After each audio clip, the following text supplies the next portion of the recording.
Arratsaldeon, muy buenas tardes, 12 y 40 minutos. Vamos a desgranar toda la actualidad, toda la información que hoy nos lleva a hablar de Silvio Berlusconi, de esa condena a 7 años e inhabilitación para toda la vida para ejercer pues un cargo público. También hablaremos de las polémicas declaraciones del ministro Beck. Son algunos de nuestros temas, pero hay más, son estos.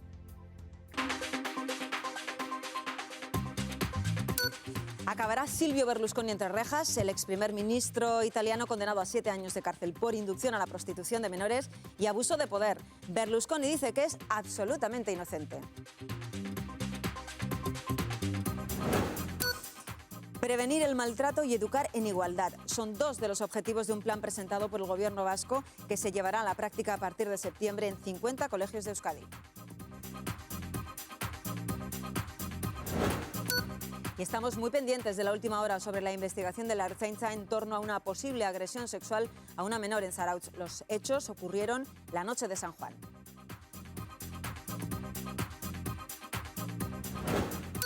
El ministro de Educación, José Ignacio Wert, vuelve a protagonizar una polémica cuestionando las becas a quienes no llegan a un 6,5 de nota.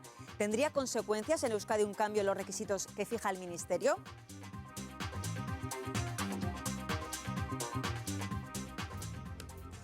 Pues 7 años de prisión, inhabilitación política perpetua por el caso Ruby para el Cavaliere, el que fuera 3 veces primer ministro italiano. ¿Qué le ocurre? Pues que las 3 juezas que han llevado el caso le han condenado por delitos de abuso de poder e inducción a la prostitución de menores. Considerarían probado el hecho de que mantuvo relaciones sexuales con esta joven marroquí que por aquel entonces era menor de edad. Comentamos y pequeña ronda entre nuestros contertulios. Enrique Aguirrezabala, Arratsaldeon, muy buenas tardes. Hola, buenas tardes. ¿Va a ser el final de verdad definitivo de la carrera política de Berlusconi? Pues sinceramente no lo sé. Hace poco también comentábamos que podía ser el final de su carrera política cuando fue condenado por el tema de las cadenas de televisión en Italia.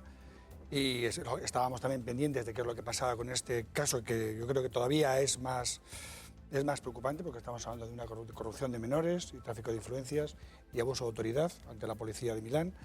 Y sinceramente, lo que a mí, hasta lo que yo conozco, y no voy a negar que no me cae bien el personaje, me gustaría que por fin ya se pusiera fin a su actividad política, porque la condena más es una inhabilitación. Es recurrible, y tú eres abogado. Sí. Es recurrible, ya veremos lo que pasa. Apelación en el Supremo, por eso. Sí. Alberto Ayala, Arratsaldeon, muy buenas tardes. Buenas tardes. ¿Tú crees que le vamos a ver entre rejas? Teniendo en cuenta que también es un señor ya de una edad, 76 años. Sí, provecta, pero eso impedirá que le veamos entre rejas. Yo es una condena tener que hablar de él. Yo admito algo más que Enrique. O sea, yo no me cae mal, no lo soporto.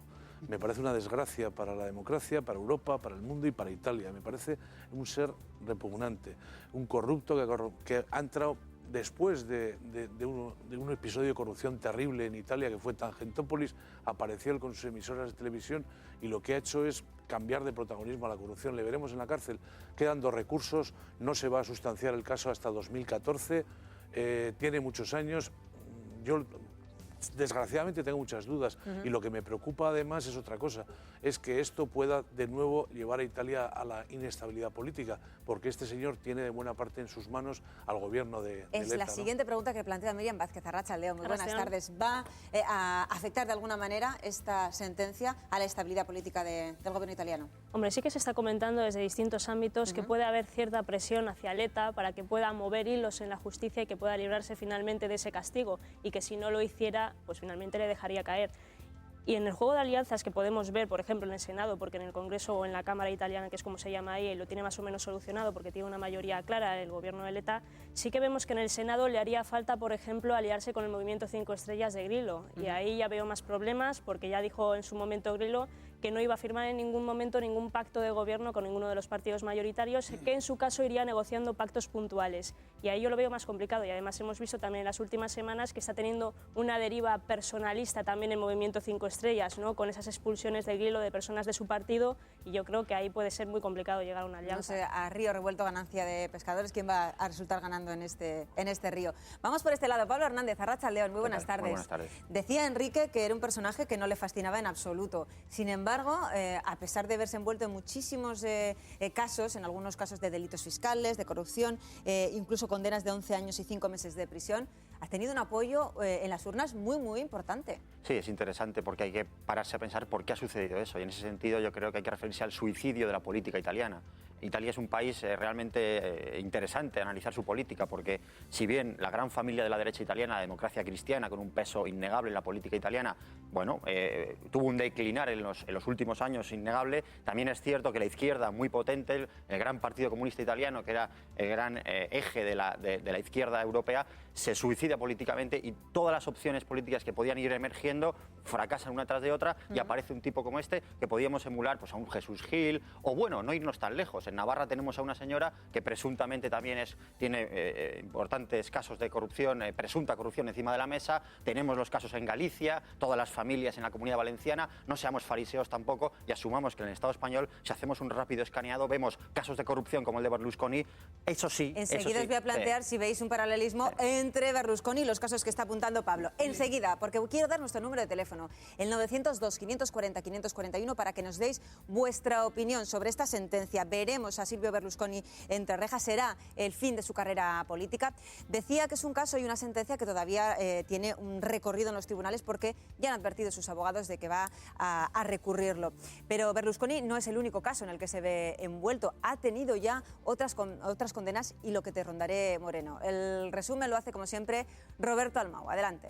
Así es, Adela. Eguerdión en esta ocasión ha sido condenado a 7 años por incitar a la prostitución de menores y abuso de poder en el llamado caso Rubi. Pero sus cuentas con la justicia, como bien decías, vienen de largo y son muchas, advertimos. En 1994 fue acusado de haber sobornado a la policía financiera, aunque fue absuelto en el año 2000. En el 95 se le acumularon varias causas. Fue acusado de haber financiado con dinero negro la compra de un jugador de fútbol para su club de Milán. También fue acusado de fraude fiscal en la adquisición de una lujosa villa cerca de Milán. Fue acusado de falsificar las cuentas de una de sus empresas cinematográficas, y también fue acusado de financiar de manera ilegal el Partido Socialista Italiano por medio de otra de sus empresas. Se libró de todos estos cargos debido a su mayoría parlamentaria, la de su partido, y a que aprobó leyes que le podrían haber beneficiado. En el 96 fue acusado de nuevo por otra vertiente del caso de financiación ilegal del Partido Socialista Italiano, aunque también fue absuelto posteriormente. En el 98 fue acusado de corromper a varios jueces para impedir la compra de una empresa pública por parte de otro empresario industrial. Y en 2012 ya fue condenado a 4 años de cárcel por fraude fiscal en la adquisición de derechos televisivos para su imperio audiovisual, Mediaset. Pero la sentencia se redujo a solo 1 año de prisión gracias a una amnistía. Además, también fue inhabilitado para ejercer cargos públicos en aquel momento, lo que no le impidió a que se presentara de nuevo a las elecciones. En marzo de este año fue condenado en primera instancia a otro año de cárcel por violar el secreto de instrucción en el caso de la compra del banco Unipol, y finalmente, como decíamos, ha sido condenado a 7 años de prisión por este caso Rubi. Habrá que ver, porque todavía puede apelar, y habrá que ver qué ocurre, como te decía, finalmente, porque Berlusconi ahora y siempre se ha declarado inocente.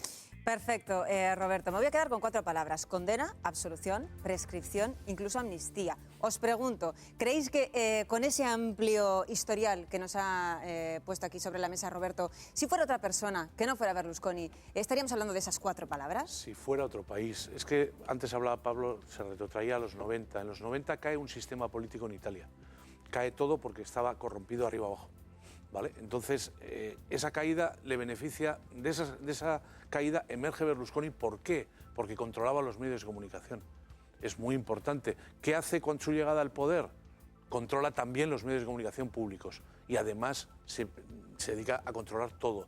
Solo en esas circunstancias... ¿La justicia también? Claro, pues evidentemente sí, porque aquí ha habido jueces, aquí ha habido toda clase de circunstancias que le han permitido ir sobreviviendo con una trayectoria indecente. Yo creo que es indecente la palabra, porque lo tiene todo, es que es todo, o sea, es corrupción de todo tipo, y la última condena es esta. Y no me gustaría dejar el tema sin decir una cosa, lo que comentaba antes Pablo, con todo el respeto. Me la parece comparación una de Berlusconi y otros casos absolutamente inadecuada con Yolanda Bárcena. Yolanda Bárcena, cuyo comportamiento en el tema de Alacant yo no comparto, he criticado en esta mesa, hemos hablado otros días de él, está acusada por la juez de presunto cohecho impropio. Hombre, compararlo con la trayectoria de 20 años de corrupción de este señor, que ha hecho de todo. No sé qué ha hecho bueno porque los italianos sabrán porque le votan. Pero hombre, con Yolanda Barcina, cohecho impropio, me parece una exageración mala para la comprensión del para la comprensión del personaje y de la presidenta Navarra, que insisto, no me gusta nada lo que ha hecho. Sí, lo cierto es que tú vas a afinar más, dices cohecho. Lo cierto es que la sociedad navarra lo que percibe es presunta corrupción a gran escala. Es decir, cobro de dietas por reuniones que presuntamente no se hacen,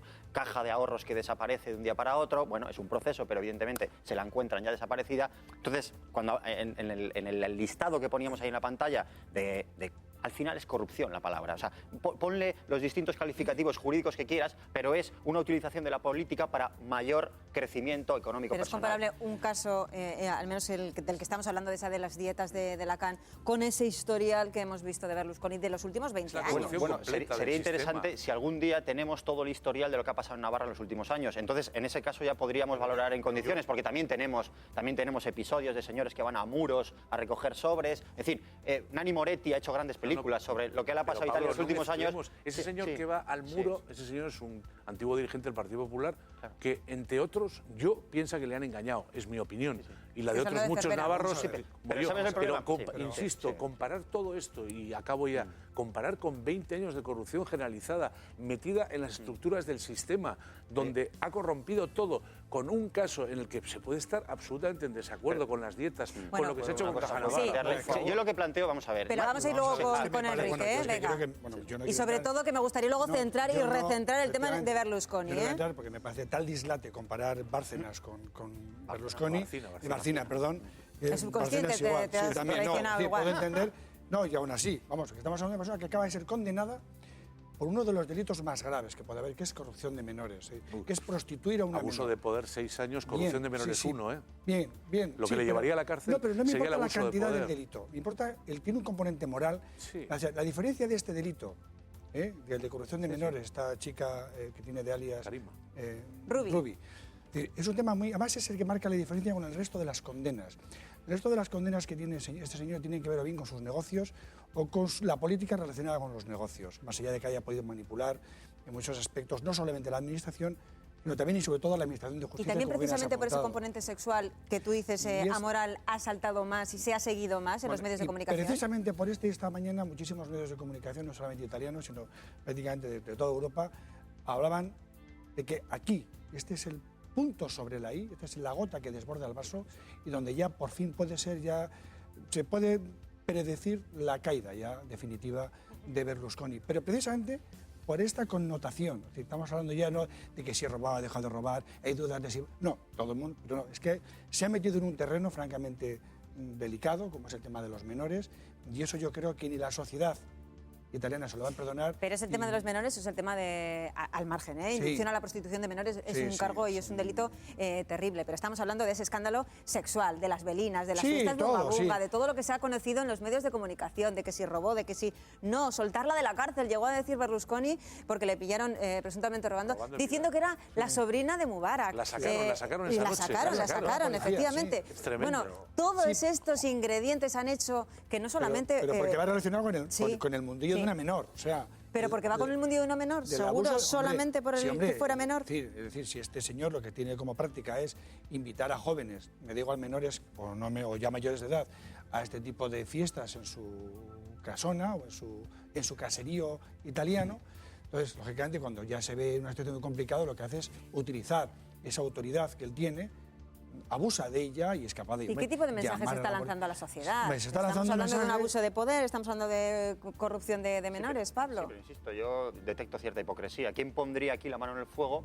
Porque en zonas muy concretas del Estado español, donde se ha demostrado pues, que hay una opacidad evidente, donde los números no cuadran, donde las prácticas de los políticos, me estoy ahora mismo pensando en ese político gallego, que es el presidente de la Comunidad Gallega, que se hizo una foto con un narcotraficante en un barco. O sea, estamos hablando de Berlusconi, que bueno, que tiene esa aureola, ¿no? Ese tipo que se replanta el pelo, que es un machista, que tira los tejos a una presentadora de manera inadecuada, pero a ver, No nos engañemos, que lo tenemos bien cerca todo esto, ¿eh?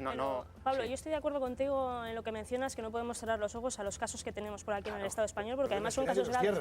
Pero sí que es verdad, y también yo puntualizaría que en el caso de Berlusconi hay incluso un plus más. Es el hecho de que le han estado acusando durante todos estos años de aferrarse precisamente al cargo porque ahí tenía unos instrumentos a su disposición para evitar pasar por la cárcel. Recordemos, por ejemplo, aquella famosa ley de inmunidad, aquella que se promulgó para que los juicios que atañeran a los cargos principales, a los 4 cargos principales del Estado, fueran suspendidos. Es verdad que luego se la tiró el Tribunal Constitucional, pero luego es que ha habido más cosas.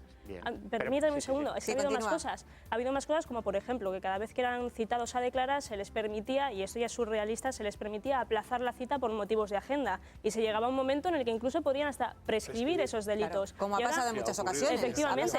Y estamos viendo, por ejemplo, que ahora ha coincidido que están aflorando nuevos datos, sentencias sobre Berlusconi en un momento en el que está Letta en el gobierno y por lo tanto ahí no puede disponer quizás de esas herramientas y por eso estamos viendo que seguramente lo tendrá bastante más difícil. Pero es que en el caso de Berlusconi, por retomar la idea principal, es que no es solo que tenga sobre la mesa casos de corrupción, que tenga acusaciones, sino es que encima él tiene la acusación de haber utilizado el poder para precisamente eludir esas condenas, con lo cual yo creo que ahí hay un plus, no solo por la cantidad de delitos, sino por esa otra vertiente que desde el poder público él ha intentado eludir esas condenas y ese paso por prisión. Pero en todo caso, vayamos al tema de fondo. Berlusconi es el síntoma de algo, es el síntoma de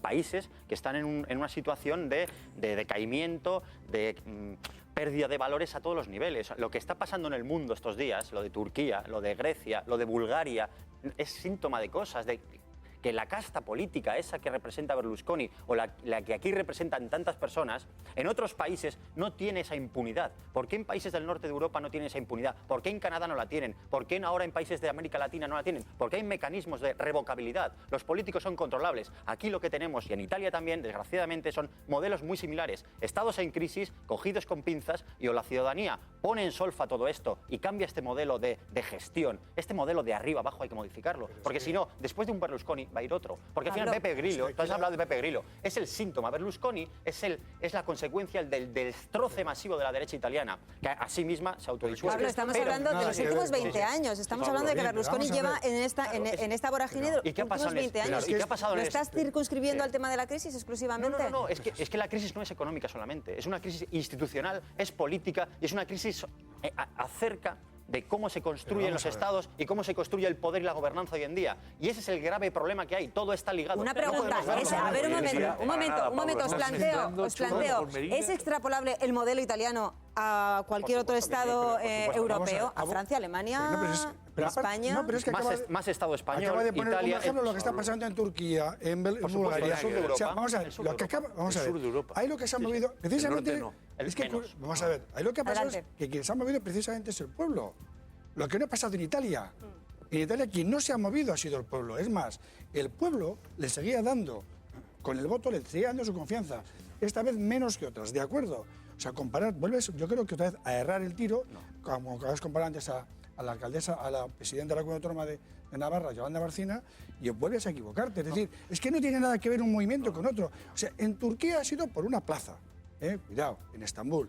En Bulgaria, en Brasil ha sido por el tema de unos céntimos, 20 céntimos en la suba del transporte.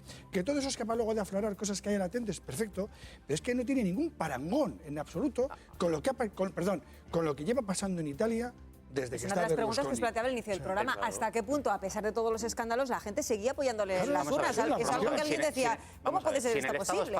Si en el Estado español no surge una alternativa real, creíble, a los desmanes y a las políticas que practica el Partido Popular y antes practicaba el Partido Socialista, puede pasar cualquier cosa. Puede aparecer cualquier iluminado y construir un partido como ha hecho Beppe Grillo. Cuando no existe la política, cuando no existen organizaciones bien construidas, con un discurso creíble, con unas soluciones que la gente aprecie como reales, aparece cualquier vestigio de Jesús Gil, cualquier cosa rara. Y Berlusconi, al fin y al cabo, es un pillo, es un listo que ha utilizado una coyuntura muy concreta de la crisis de la política italiana. En todo caso, decir que en Turquía la gente sale a la calle por una plaza, esa es como todo, como pasó en mayo del 68. Pero se ha movido el pueblo, no la justicia. Evidentemente. El problema es que el pueblo italiano le hacen falta esos ¿es una crisis de la política italiana o de la sociedad italiana? Al final estamos diciendo que la sociedad es quien apoya a los políticos. Y de la misma manera que hay una crisis hacer? sociedad ¿Cómo se española. cambia todo eso? Pues ¿Cómo se cambia la solamente sociedad entera? Con una sociedad movilizada y algún tipo de referente político que pueda canalizar esa rebeldía, ese instinto por cambiar las cosas hacia algo mejor. ¿Y crees que esta sentencia, por ejemplo, va a dar ese giro?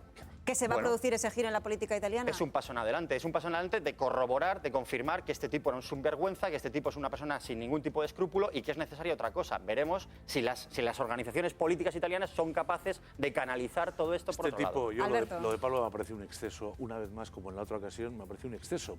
No me parece bueno, igual. son sus opiniones. Perdón, sí, claro, pero yo tengo derecho a decir que me parece un exceso. No es comparable para nada. O sea, las primaveras de los países árabes no son comparables entre sí para compararlo con Italia. Italia, mi modesta opinión, efectivamente hay un caso de corrupción generalizada en los 90, aquello se llama un proceso, se llama Tangentopoulos, cae el sistema y aparece un señor porque controla los medios de comunicación. Esa es la clave del señor Berlusconi. Y luego cuando entra al poder, el señor Berlusconi sigue controlando los medios suyos privados más los públicos y a partir de ahí empieza a extenderse todavía más su red de poder. ¿Y la sociedad italiana le sigue? Sí, pero aquí en este país, llamado España, en Valencia, la corrupción estaba hasta antes de ayer. Están ahí los casos en tribunales investigándose. Perdón, Pablo, déjame acabar, que has intervenido 4 veces. Adelante. Entonces, está investigándose, no se nos olvide, investigándose. Yo cuando acabe diré, me parece que se ha investigado mal o bien. Investigándose, quería decir, Valencia, corrupción, presunta corrupción, mayoría absoluta en las urnas. ¿Por qué? A mí me parece fundamental, en el caso italiano, fundamental, me parece el control de medios de comunicación. Y los italianos sabrán por qué le han votado. A mí me parece, insisto, repugnante. Ahora, comparar todo esto, no sé, una pregunta, Pablo, ¿qué Estado te parece bien? Estado. No país sin Estado. ¿Te gusta algún Estado como modelo?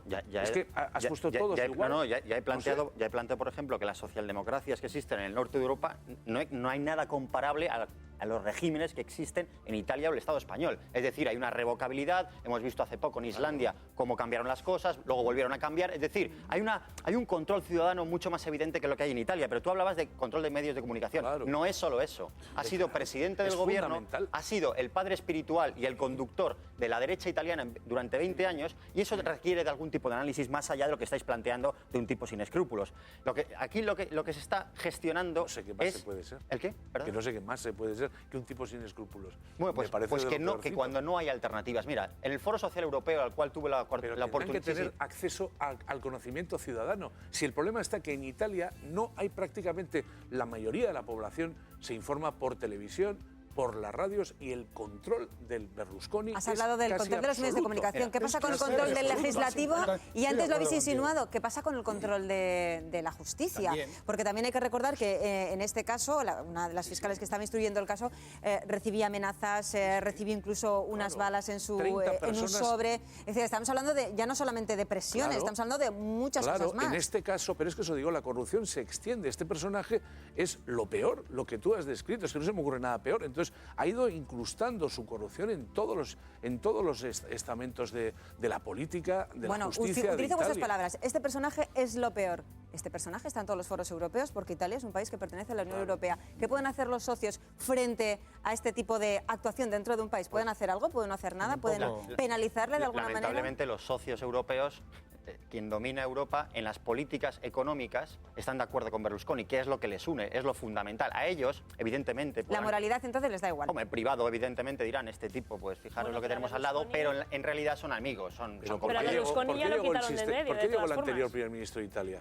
Porque Berlusconi les era indecente. Lo que pasa es que hay elecciones y vuelve a ocurrir lo que vuelve a ocurrir. Pero yo no les entiendo a los italianos por qué han votado lo que han votado. Ya se han enfadado. Han votado a Beppe Grillo. Traducción en el día después. Pues ninguna, porque no quiere pactar con nadie. Pero si a Berlusconi lo quitó Europa. Claro. Lo quitó. O sea, lo que no podemos decir es que de repente los europeos, los países europeos, están a favor. No, señor. Los matices importan. Y a Berlusconi no le ha dejado volver al gobierno de manera directa, sí de manera diferida, pero no de manera directa, ha sido Europa. O sea, y perdone, y el gobierno actual, formalmente pusieron un títere, pero Berlusconi ha seguido mandando. ¿Quién duda que Berlusconi ha seguido mandando? Ha tenido casi 2 años de gobernabilidad con una persona que ha puesto algo de orden. De su confianza. No, Berlusconi ha mandado una segunda fila. Venga, adelante, Enrique. Por favor, Pablo. Ahora, la misma política económica de acuerdo, puedo estar de acuerdo. Que Berlusconi ha mandado, en absoluto, a Berlusconi se lo carga Europa, a mí me parece que de forma indecente, porque a mí las democracias me sirven para que nosotros, todos los que nos ven, pongamos a nuestros gobernantes nuestro derecho a acertarnos y a equivocarnos. Adelante, Enrique. Bien, pero vamos a adelante, ver. Enrique, por favor. Pero todos éramos Pablo, conscientes, venga. a pesar de que seamos muy demócratas y que hay que decir que efectivamente todos los dirigentes tienen que ser elegidos por sufragio universal, en aquel momento hubo que tomar una decisión. Había que cortar aquella hemorragia. No me pongas Había en que tu carro, cortarla. yo no estoy de acuerdo. ¿Que duró mucho? No, señor, ¿Que no duró hay que mucho? poner a Pues nadie igual por sí. el dedo, lo siento. Bien, pero vamos a ver, que no estamos hablando de otro personaje, estamos hablando de Berlusconi. Sí, claro. Todo el mundo sabía que Berlusconi estaba generando ya la metástasis que había en Italia, Claro. se podía extender al resto de Europa. Hubo que cortar por lo sano. Lo siento, Que se pero es cortó que- mal, que la cirugía fue de trazo grueso. Pues quizás sí. Lo estoy de siento, acuerdo. los pueblos son Pero hoy inteligentes hasta cuando se equivocan, Pero Pablo. hoy Italia Digo, tiene Enrique, lo siento. un gobierno elegido por las urnas. Y un gobierno, el actual, el de Enrico Letta, Sí. está bien elegido.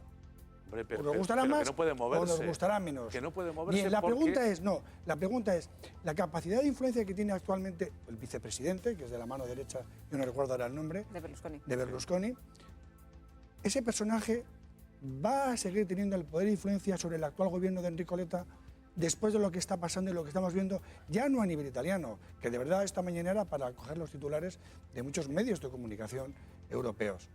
Y yo creo que esa va a ser la salvaguarda. Margen no de maniobra solamente de Enrico Italia. Letta frente a esta situación. ¿Cuál va a tener, Yo Pablo? creo- Enrico Letta, en mi opinión, lo que hará es capear el temporal. Es decir, no le interesa ningún tipo de enfrentamiento con Berlusconi y el círculo más afín, más fiel a Berlusconi. Y bueno, hará una faena de aliño para salir del paso. En todo caso, lo interesante en todo este debate puede ser cuándo Italia saldrá de este bucle. Y Nanni Moretti, un cineasta que hace unas películas muy recomendables, lo planteaba en una de sus películas, una secuencia en la cual se está viendo en televisión. Ya no recuerdo si era Massimo D'Alema o Prodi, el líder en aquel momento de la izquierda italiana, y le dice: pero di algo de izquierdas, di algo de izquierdas. Ahí está el problema. Mientras no se construya una alternativa política en Italia, pues los italianos no saldrán de este bucle.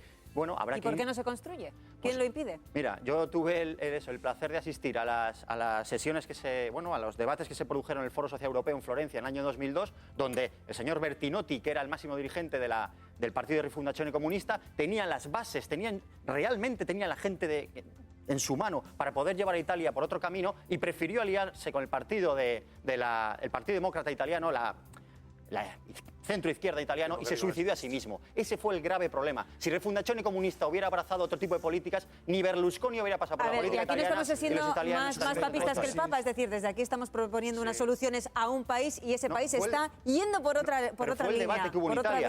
vida. Italia vivió una encrucijada a principios de en el año 2000, 2002, vivió una encrucijada política. O se tiraba por políticas de izquierdas o se seguía como hasta ahora. Y si Italia hubiera Como ha cambiado, pasado en todos los estaríamos países. hablando en Europa. No, porque el partido. O por la derecha el partido o por la de izquierda. Bertinotti Tampoco hay que tenía ser un muy listo potencial para eso. evidente. A lo mejor no conoces un poco la historia del Partido de Rifondazione Comunista, no, pero solamente la conoces tú, ya realmente fue vemos, un sí. fracaso y Sí, fruto pero de tenía aquel un pequeño fracaso. problema. Sí, ¿Sabes cuál es? sí. Tenía un miedo a estrellarse él solo. Solito. Que tenía ¿Me dejas acabar? Sí, que pregunto. tenía todas las ideas clarísimas, pero las encuestas le daban lo que le daban. Y entonces acaba dentro de la coalición de izquierdas para tener más oportunidades de llegar al poder. Se suicidó. A ver, es tu opinión. No, Fue una apuesta política. No, fue el resultado, pero lo intentó. Mira, cuando existen una agrupación de fuerzas por la izquierda o por la derecha, enfrente, si no haces otra agrupación de fuerzas, lo normal es que te estrelles. Entonces, ¿qué hizo? Apostar. Él quería tener las ideas clarísimas. Las encuestas no decían eso precisamente. Veo que a ti Refundación Comunista te encanta. Me gustaba. Te encanta, ya lo veo. Me gustaba. Me parece Ahora no, estupendo. ahora no. Que me parece estupendo, pero a los italianos no les gustaba. Entonces, ¿qué hizo? Apostar, las encuestas te hablo, las encuestas se equivocan, pero hombre, hay que leer algo. Entonces apostó por unión de fuerzas de izquierda para intentar llegar al poder. Con un programa, cuando es unión, se negocia.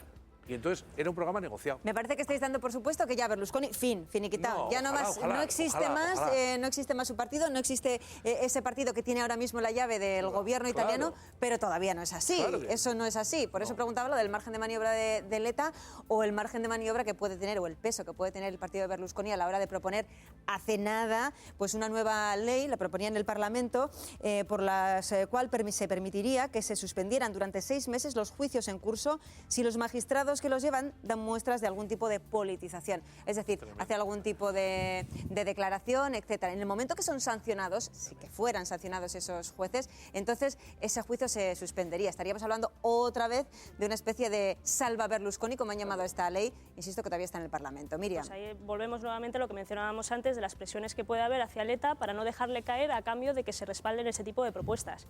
Pero yo también retomaría el tema que estábamos mencionando antes sobre las alternativas a Berlusconi. Si durante tantos años los italianos han seguido aguantando y votando a Berlusconi, es en buena parte porque precisamente no perciben ninguna otra alternativa. Y ahora estamos viendo el caso de Letta, en su momento Bersani, que también tuvo que dimitir, y recordemos aquel episodio que fue bastante escabroso cuando puso sobre la mesa, por ejemplo, la candidatura de Prodi para presidir Italia, y en ese momento incluso desató tensiones internas. Él dilapidó todo su crédito en cuestión de semanas con esa maniobra que nadie comprendió en su momento, y también recordemos que durante la campaña electoral él se comprometió a cerrar el paso a Berlusconi y finalmente terminó pactando con Berlusconi. Entonces, por ese lado, el centro izquierda está bastante desprestigiado. Luego, y vuelvo a mencionar el caso de Grillo, en su caso se está teniendo una deriva personalista que precisamente yo no creo que le vaya a dar mayores réditos en las elecciones. Y por otra parte tenemos a Monti, que en su momento sus políticas ya fueron bastante contestadas porque eran las políticas de austeridad de la Unión Europea, y en ese sentido yo no acabo de ver quién puede recoger esos votos de un centro derecha desprestigiado, de un centro izquierda que parece que no termina de marcar perfil, y luego de esos pequeños movimientos que vemos que están perdiendo su crédito. Y mencionaría, Enrique, permíteme un segundito más, pero mencionaría otro dato más. Creo que también en este sentido habría que mencionar el papel de la ciudadanía, que también hemos apuntado antes brevemente, de por qué no castiga, y en este sentido lo traería también al Estado español, porque hemos visto en las últimas encuestas del CIS cómo se menciona que en un primer momento, cuando estalló el tema de los papeles de Bárcenas, el tema de la corrupción, del fraude, aparecía en los primeros puestos. Pero es que en cuestión de un mes, tan solo un mes, ha caído un 9%, 9 puntos ha caído. O sea, el tema de la amnesia en la sociedad es bastante importante, y antes también creo que lo apuntaba Alberto, el tema de Camps. ¿Cómo puede ser que siguiera logrando mayorías absolutas en Valencia? ¿Cómo puede ser? O sea, que ahí yo creo que la ciudadanía... Algo que llamó mucho la atención también fue el hecho de que en el Estado español bajara la intención de voto del Partido Popular, pero que no subiera la del Partido Socialista. Por el problema ahí de está la liderazgo de alternativa, Rubalcaba, efectivamente. Es un pequeño matiz en Italia. Yo creo que sí. Volvemos a Italia, con sí. el 15M. Es decir, la gente no encuentra un instrumento político que le sirva, y eso lleva a la gente a la calle. Es decir, en este momento hay un agotamiento de las formas de actuar de los principales partidos españoles, y pasamos a España, como decía Miriam, pero la gente no encuentra una alternativa. Lo que hay ahí, que es UPyD e Izquierda Unida, no acaba de llenar a gente que ha abandonado mentalmente el voto al PP o al PSOE. ¿Por qué probablemente no aparece nada? Porque es casi imposible. Sin financiación y sin comunicación es muy difícil crear algo. Sigo viendo que estáis haciendo equiparaciones entre la sociedad política española o entre la sociedad española y la sociedad italiana. Yo por apuntar una cuestión sobre el tema... Yo lo pongo sobre la mesa porque lo estoy notando y entonces yo os lo planteo, a ver si es así o no. A pesar del desprestigio que tiene tanto el centro derecha como el centro izquierda, hay una cuestión muy importante. Es la primera vez que el centro izquierda, además está Enrico Letta. O sea, no estamos hablando de una persona que esté muy vinculada precisamente a la derecha italiana. Bueno, es un centro, él sabe, sí, pero él sabe que es su momento. Este sector de la población, sobre todo de los políticos italianos, vamos a dejar de momento en un segundo plano a la población. Los políticos italianos saben que es su momento para intentar volver a poner a Italia en los primeros lugares de la democracia europea. ¿Y cómo? Precisamente tumbando leyes como las que están ahora en tramitación. Y es un tema importante.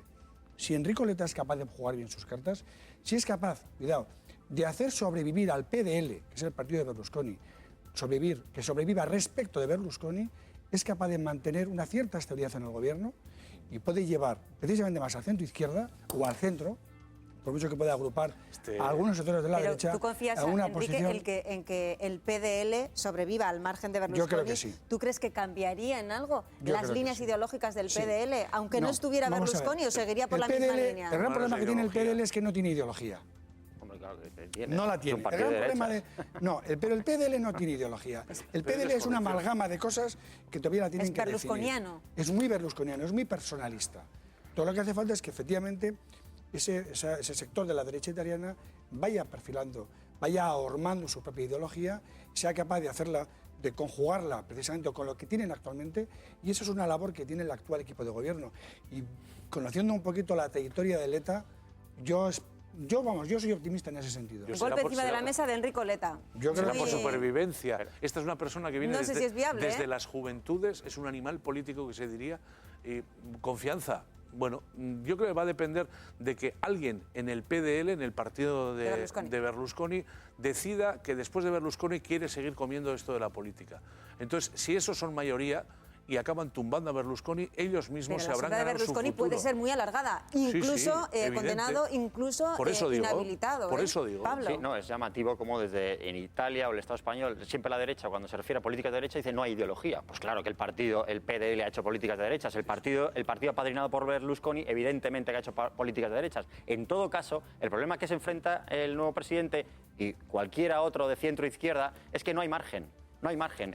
Los gerifaltes europeos les están obligando a un tipo de políticas. Y el problema es que para salir del problema, lo necesario es un gobierno de shock, un gobierno de rompimiento con las políticas de la Troika, de la actual gobernanza europea y de salida del euro. Y eso lo afronta Italia y lo va a tener que afrontar el Estado español más tarde o más temprano. Eso tienen que decir los ciudadanos, ¿no? Sí, evidentemente, pero ¿sabes el problema? Que los ciudadanos, ante este gran debate, cuando se dice hay amnesia, bueno, lo que hay es miedo, porque lo que se lanza desde todas las estructuras de poder es el miedo, el abismo. Si nos vamos del euro, esto va a ser el gran desastre, la moneda nuestra. Y ahí, sí, ya acabo, y ahí hay un punto de manipulación, porque no tiene por qué ser así. Es decir, en todo caso, cualquier camino que vaya por el hacia el mayor bienestar de la población tendrá que ir rompiendo de raíz. Y ni el señor de Lata o Laeta, ni el señor del centro izquierda, todos estos son títeres. Su nombre tampoco me acaba de interesar, porque en el fondo lo importante son sus políticas y todas son parecidas. Me ha gustado mucho cómo hemos empezado hablando de esa sentencia de Berlusconi, cómo nos hemos ido un poquito más arriba y hemos trascendido del debate que ha estado francamente bien. Os doy las gracias por ello. Pero vamos a ir desde Italia y vamos a venir aquí a casa. Vamos a hablar de un plan que se va a poner en marcha en nuestros centros educativos a partir del próximo curso. Un plan para prevenir la violencia de género desde las aulas, fomentar la igualdad entre los escolares, porque sí, amigas, amigos, sigue habiendo mucho machismo entre nuestros escolares, entre los más jóvenes. Esa es tu opinión, 902-540-541 y nos lo comentas. ¿Qué va a haber? Pues formación para el profesorado y, entre otras cosas, también se va a permitir o se va a proponer que se hagan unos cambios en los libros. Están ya en negociaciones con los editoriales para realzar, mejor dicho, el papel de la mujer en la historia. Vamos a conocer en boca de la consejera Uriarte algo más sobre este plan. Una escuela que trabaje en la prevención de la violencia y el acoso sexista, especialmente dirigida contra las mujeres. Una escuela que se implique en la detección temprana de los casos de violencia de género. Una escuela que promueva modelos de convivencia basados en la diversidad y en el respeto a la igualdad de derechos y de oportunidades de mujeres y hombres. Vamos a arrancar el debate con un dato. Año 2010, el 35% de las mujeres que fueron víctimas de violencia por parte de sus parejas tenían entre 18 y 30 años. ¿Qué reflexión nos merece esto? Miriam. Pues la reflexión que me merece es que sí que es verdad que estamos poniendo mucho el énfasis en la educación porque es una cuestión muy importante, pero que algo debe fallar, sobre todo porque será seguramente fuera de esos centros educativos cuando se seguirán viendo esos problemas o esos discursos machistas. Entonces, lo que estamos viendo en las escuelas es que, por una parte, se educa en valores de igualdad, pero fuera, quizás en el entorno del hogar, otras generaciones que puedan convivir con esas personas que les inculcan unos valores distintos, estamos viendo que esos comportamientos se reproducen, por mucho que estemos poniendo el acento en la educación. Y yo diría aún más, a mí me parecen muy importantes todos estos planes, son indispensables, pero también es verdad que en el tema de la educación no se puede poner solo el acento en la materia en sí de la igualdad o en esos contenidos que se traten concretamente sobre la asignatura de la igualdad, sino que debe haber un control férreo, creo yo, a mi juicio, y creo que merece la pena, un control sobre los comportamientos que haya en esa clase en concreto, por ejemplo, comentarios que nos puedan parecer contrarios a la igualdad, muchos comentarios machistas. Además vivimos en el país pues, que parecen, o en el Estado en la que está bastante implementada la cultura del piropo, ¿no? Que parece que la mujer está ahí para ser halagada, ¿no? Como un florero, y todo ese tipo de actuaciones o todo ese tipo de conductas estamos como pues algo por sentado, ¿no? Como algo que se produce, como algo que es incluso hasta gracioso, ¿no? Cuando vemos que después van a poner otras conductas. En definitiva, en educación sí, hay que poner el acento, pero luego, al margen de esas conductas, yo creo que también el profesorado tiene un papel de control sobre ciertos comentarios. Hay que incidir, por eso también va a haber personas que dentro de eso es una comisión de seguimiento y gente que les pueda orientar a esos profesores y que se vea cómo se siguen todos los temas de igualdad. Al margen, has dicho una cosa muy interesante, es un primer momento, es educar en las aulas, pero todo el trabajo que tiene que hacer la sociedad en casa y también los medios de comunicación. Se nos pone mucho el acento a nosotros, a la televisión, a algunos programas, e incluso el cine y algunos modelos por los cuales ese machismo perdura y no sé si lejos de borrarse va a subrayarse con más fuerza. Es evidente, yo primero completamente de acuerdo con lo que decía Miriam, excepto un pequeño matiz, el de los piropos. El piropo bien entendido no tiene nada que ver con el machismo, en mi opinión. Sí, pero hay algunos, es que eso no es un piropo, claro que sí. Y lo que decía Adela, plenamente de acuerdo. Es decir, primero el plan, bienvenido. ¿Hace falta? Sí. ¿En dónde? En todas partes. Pero no nos olvidemos una parte muy importante que se llama el domicilio privado. A mí me parece que lo que ves en casa funciona luego. Pero no como exigencia, sino como vivencia. Me parece que eso es muy importante. Y luego la cuadrilla y los medios, sí, tenemos un papel muy importante. Yo admito que la deriva que se llevan, mira, en televisión, no es por criticar el medio en el que estamos en este momento, que no es culpa del medio, ni de este programa, ni de nada. Es que es una realidad que está ahí. La deriva de ciertos programas yo creo hace mucho daño. Mucho daño. Pero yo me parece que es un trabajo compartido, es un trabajo que hay que hacer. Ojalá tenga éxito este programa, pero este programa educativo aislado del resto no tiene nada que hacer.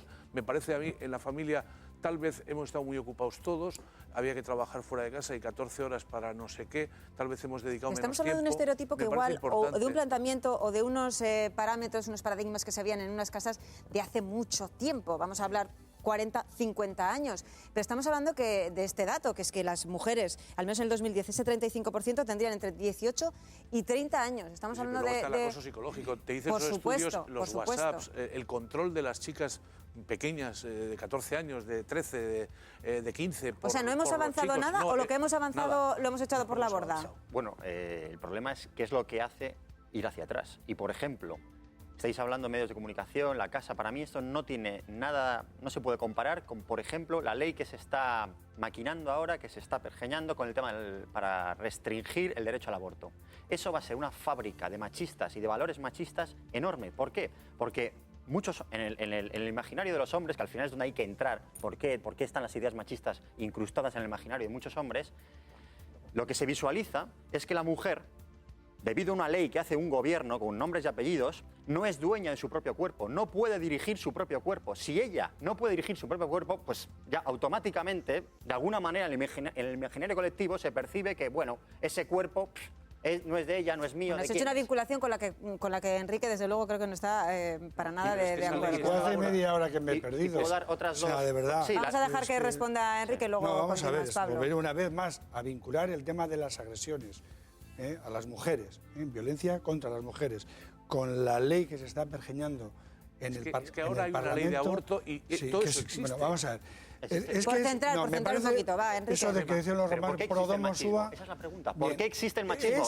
Y intentemos responderla de manera un poco... ¿Dejáis un momento, a ver, sí, por favor, tenía la palabra Enrique, venga, adelante. Vamos a ver. Es curioso el dato, efectivamente, en lugar de evolucionar en positivo, vamos hacia atrás. Es decir, cada día, yo no tengo ahora el dato de cuántas mujeres han sido asesinadas en lo que va de año.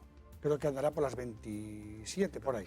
Me pillas, no tengo el dato, pero te lo puedo buscar. Es decir, es un dato realmente preocupante. Es decir, llevamos muchos años, donde se han hecho todo tipo de políticas en materia de educación, en materia de igualdad, fuera de la educación, bueno, en el ámbito de la igualdad de oportunidades, en el acceso al trabajo, a la administración.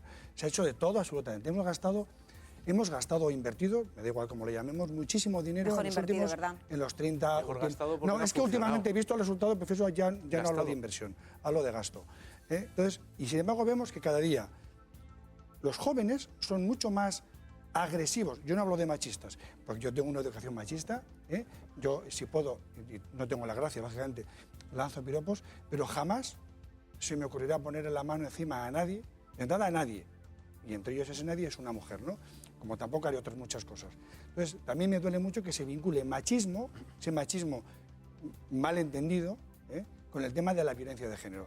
En España, fuera de España, hay mucho machista, mucho, pero no hay una correlación directa, cualquier estudio te lo puede decir, entre machismo y violencia contra las mujeres. Y lo que es realmente preocupante y donde hay que poner el énfasis es por qué nuestros jóvenes son más agresivos con sus parejas o con el sexo contrario, en este caso con la mujer, de lo que lo eran nuestros mayores.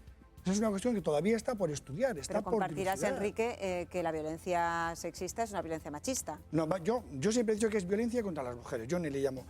A mí, sinceramente, no me gusta el tema de violencia machista. ¿Y no subyace el machismo? No ¿Una situación de necesariamente. dominación del hombre hacia la mujer? ¿Por qué? Pero la maté porque era mía, no es machismo. Hay muchísimo Claro. machista que tiene un respeto escrupuloso.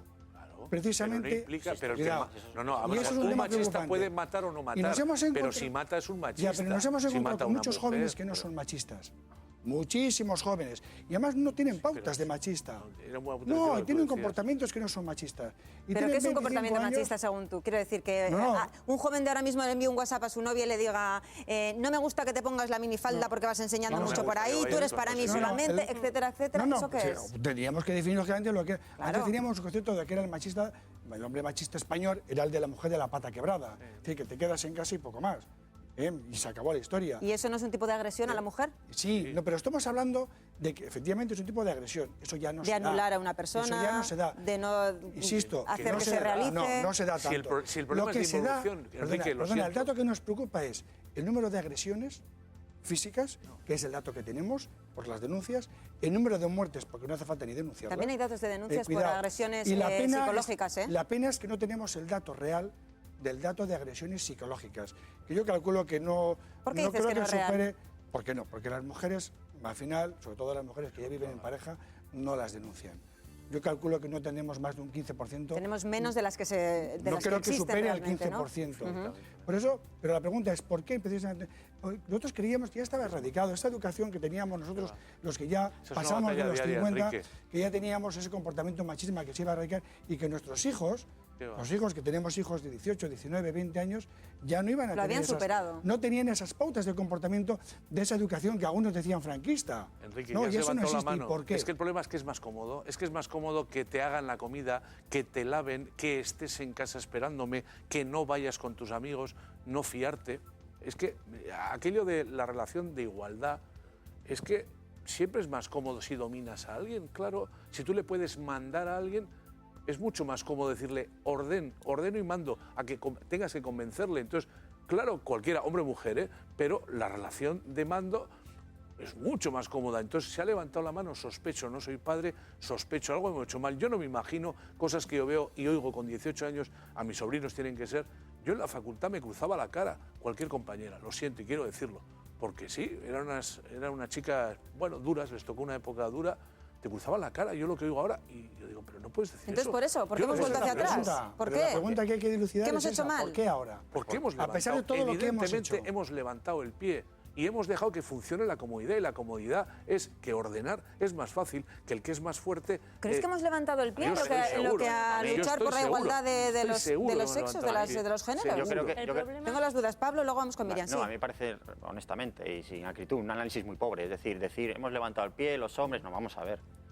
Cuando hay unas leyes que lo que hacen, el resultado final es que las mujeres, hay más mujeres en paro que hombres. Cuando las mujeres está demostrado en las estadísticas oficiales que cobran menos sueldo que los hombres, cuando es desde el propio Estado como una cuestión estructural que se garantiza que los hombres están en una posición de superioridad, eso evidentemente afecta a la psique colectiva de los hombres y ven a la mujer como algo vulnerable. Y como es vulnerable, lo puedo atacar, entre comillas, con más facilidad. Ese es el problema de fondo que hay ahí. Es un problema mucho más estructural de lo que estáis planteando, de unos cuantos hombres Sí, es un que problema. llegan a casa y que son cómodos. Perdonadme, aquí hay una superestructura ideológica organizada sobre la base de una estructura económica. Y si no analizamos en esos términos, nos estamos yendo a un, Miriam. a un Yo debate... estoy de acuerdo que aunque es un debate Más o que es un profundo. problema estructural, efectivamente, pero no no nos las podemos leyes. quedar bajo ningún concepto y sería muy preocupante que nos quedáramos simplemente en la violencia machista como asesinato de una mujer, maltrato de una mujer. Hay una serie de comportamientos que pueden ser hasta los que nos pueden parecer nimios, a mí no me lo parecen, pero hay a muchas chicas jóvenes que les lo parece. Pues esos controles por el móvil, Sí. etcétera, les parece, bueno, Les es que me gusta que quieren sean mucho. sus novios celosos. Efectivamente, o posesivos, ¿no? Esas relaciones últimamente que se están dando también, que parece que están un poco de moda. Perdón, Miriam, Pues pero esos ¿no se ha comportamientos- hecho alguna ley? Perdóname, Como no, decía no, Pablo. no, pero Es permíteme que, un por momento. Dios, estamos volviéndonos Permíteme un locos. momento, Eso es que Alberto. algo falla en la educación. Bien, pero permíteme un momento, Alberto, por favor. Esos comportamientos que estamos viendo, que se dan por sentados o que es algo que no es grave, eso puede acabar derivando en ese maltrato, en ese asesinato de esa mujer. Y por lo que me hilvano un poco con lo que comentabas tú, Enrique, es que no podemos simplificar, y seguro que tú no has querido simplificar, pero no podemos simplificar en solamente violencia machista como asesinato de una mujer. Hay una serie de pautas. Hay también otras pautas machistas como las que estaba comentando Pablo en el centro de trabajo, que puede haber mayor predisposición de las personas a emplear a personas que sean de sexo masculino porque no van a quedarse embarazados, ni van a tener que cogerse la baja por lactancia, ni por cuidar a los hijos, ni por ninguna otra cosa. Y eso también es perjudicial hasta para las propias empresas, porque cuando una empresa va a escoger a un directivo, al final, si solo quiere coger a hombres porque ve que no se van a coger tanto la baja, se reduce el espectro de las personas que puede escoger para cubrir ese puesto. ¿Qué tiene que ver eso con la agresión física, por ejemplo? Vamos a ver, porque son todo comportamientos que llevan a eso. Y permíteme... Educación en la igualdad, estamos hablando de educación en la igualdad. Te voy a citar un informe que ha estado manejando el gobierno vasco últimamente para llegar a la conclusión que se publicaba ayer de prescindir de los testimonios de las mujeres maltratadas en las aulas. Sí. En ese informe se decía, al parecer, que cuando iban las mujeres maltratadas a las aulas, al final los chicos, bueno, pues al final parecía que simpatizaban un poco con esa persona, empatizaban de alguna manera, decían, vaya, lo que ha tenido que sufrir esta mujer, pero al cabo del tiempo pasaban unas semanas y se olvidaban y pensaban, bueno, pero es que esto pasa... ¿Cuántas veces? Esto a mí no me va a pasar nunca. No, y esto pasa en otra generación. Y perdían de vista... No se sentían ellos efectivamente, pero el problema es que como se ponía tanto el foco en esa agresión final, en esa muerte o esa persona maltratada severamente, se perdían de vista todos los comportamientos adyacentes que también tenían que ser tratados. Y de hecho, en el plan que está manejando el gobierno vasco también se menciona que al margen de esas agresiones más visibles, también hay que ver los comportamientos, los microcomportamientos machistas que rodean esas conductas y pueden conducir a ese maltrato. Con lo cual yo creo que cometeríamos un grave error si simplificáramos. La consejera Uriarte hablaba más que de diferenciación por sexos, de una especie de desarrollo integral de la persona, al margen de los sexos. Vamos a escucharle. A fin de impulsar un modelo de escuela coeducativo, basado en el desarrollo integral de las personas al margen de los estereotipos y roles en función del sexo, que eduque en el rechazo a toda forma posible de discriminación y violencia de género, y que posibilite una orientación académica y profesional sin sesgo de género. Obviamente, estamos hablando de personas que van a valer lo mismo sea un hombre, lo mismo sea una mujer. Pero que eso es mucha verborrea. Es decir, yo a mí, de verdad que a este tipo de manifestaciones de los políticos cuando hablan de sus planes para erradicar algunas conductas, en este caso una conducta que es una lacra para la sociedad, de verdad que me aburren. Mira, el tema este de la dilución de las personas que van a las aulas pasó con los accidentes de tráfico. O sea, la gente que iba con silla de ruedas a contar a los alumnos, al final en 2 semanas eso no me va a pasar a mí. Sí, de claro, pasa con esto, pasa con todo. La pregunta que tenemos que hacernos es por qué realmente nuestros jóvenes tienen esta mentalidad. Mira, si tú no estudias la evolución en los estudios, de por ejemplo, violencia contra las mujeres, violencia contra los mayores, sobre todo mayores con discapacidad, no tan mayores con discapacidad o niños pequeños, vemos que vamos a peor. La pregunta es, a mí me parece muy bien que nos centremos en el tema de las mujeres, pero hay que verlo todo en su conjunto. Si lo vemos en su conjunto, ¿cuál es el problema? El problema es que tenemos una crisis muy importante, no solamente institucional, somos nosotros como personas los que individualmente tenemos que hacer un esfuerzo por intentar erradicar de nuestro entorno más próximo este tipo de cosas, porque si no, no vamos a llegar a ningún sitio. Yo no puedo pretender que la administración educativa ponga coto a estas conductas. Bueno, la presencia de víctimas de violencia de género en las aulas, lo has citado antes, Miriam. Hay que decir que es una propuesta que se puso sobre la mesa con la anterior legislatura y que solamente 3 de 400 centros solicitaron esa presencia. La argumentación para retirarla, en este caso del plan, ha sido que esas personas, que esos jóvenes, no se sienten concernidos porque el perfil de esas mujeres ahora mismo serían de entre los 40, 50 años y dicen, bueno, eso es algo que está superado. Mi pregunta es, si fueran jóvenes de 18, de 20 años a dar ese ejemplo a las aulas, ¿serviría para algo? ¿Pablo? De algo servirá y mejor que se haga a que no se haga. En algo se avanza, pero el problema es que esto es un barniz, es un maquillaje, un problema mucho más profundo. Cuando estamos diciendo, vamos a ver, ¿cómo cambian las ideas? En este caso, las ideas machistas. No van a cambiar porque te digan, esto no es así, esto no debe ser así. No, cambiarán cuando en la práctica los hombres vean que la mujer es como él, que hay es decir, tiene que haber unas políticas de igualdad que hagan que en la práctica, en el terreno real, el hombre visualice a la mujer como alguien igual a él, no como alguien ¿Política inferior. de cuotas, por ejemplo? Por ejemplo, pero en todo caso, te pongo un ejemplo. Imagínate que vives en una familia y te dice tu madre que tu hermano es un buen chico, tienes que amarle y quererle, pero tú ves en la realidad que tu hermano te pega, tu hermano es un egoísta, te cierra la puerta de tu cuarto. Da igual lo que te diga tu madre. No, lo que hay que hacer es modificar por unas leyes la actitud de tu hermano. Es decir, hay que cambiar de arriba abajo las políticas e ir hacia políticas de igualdad reales. No puede ser que una mujer las pase canutas en el trabajo cada vez que quiera tener un hijo y sufra porque no sabe si le van a renovar el contrato, si su jefe le va a permitir seguir, y en cambio el hombre no le pase. Mientras esas cuestiones no cambien, en la práctica la mujer esté realmente en la misma situación que el hombre, da igual cuántos cursos se hagan, cuántos expertos vayan, cuántos técnicos licenciados de igualdad social vayan y les digan a los chicos, que tenéis que tener respeto. Pero si son los propios gobernantes los que no tienen respeto a las mujeres, los que hacen leyes machistas y sexistas, y ese es el problema fundamental. Bueno, también vamos a hablar en este punto de esa agresión sexual que está investigando ahora mismo la Ertzaintza,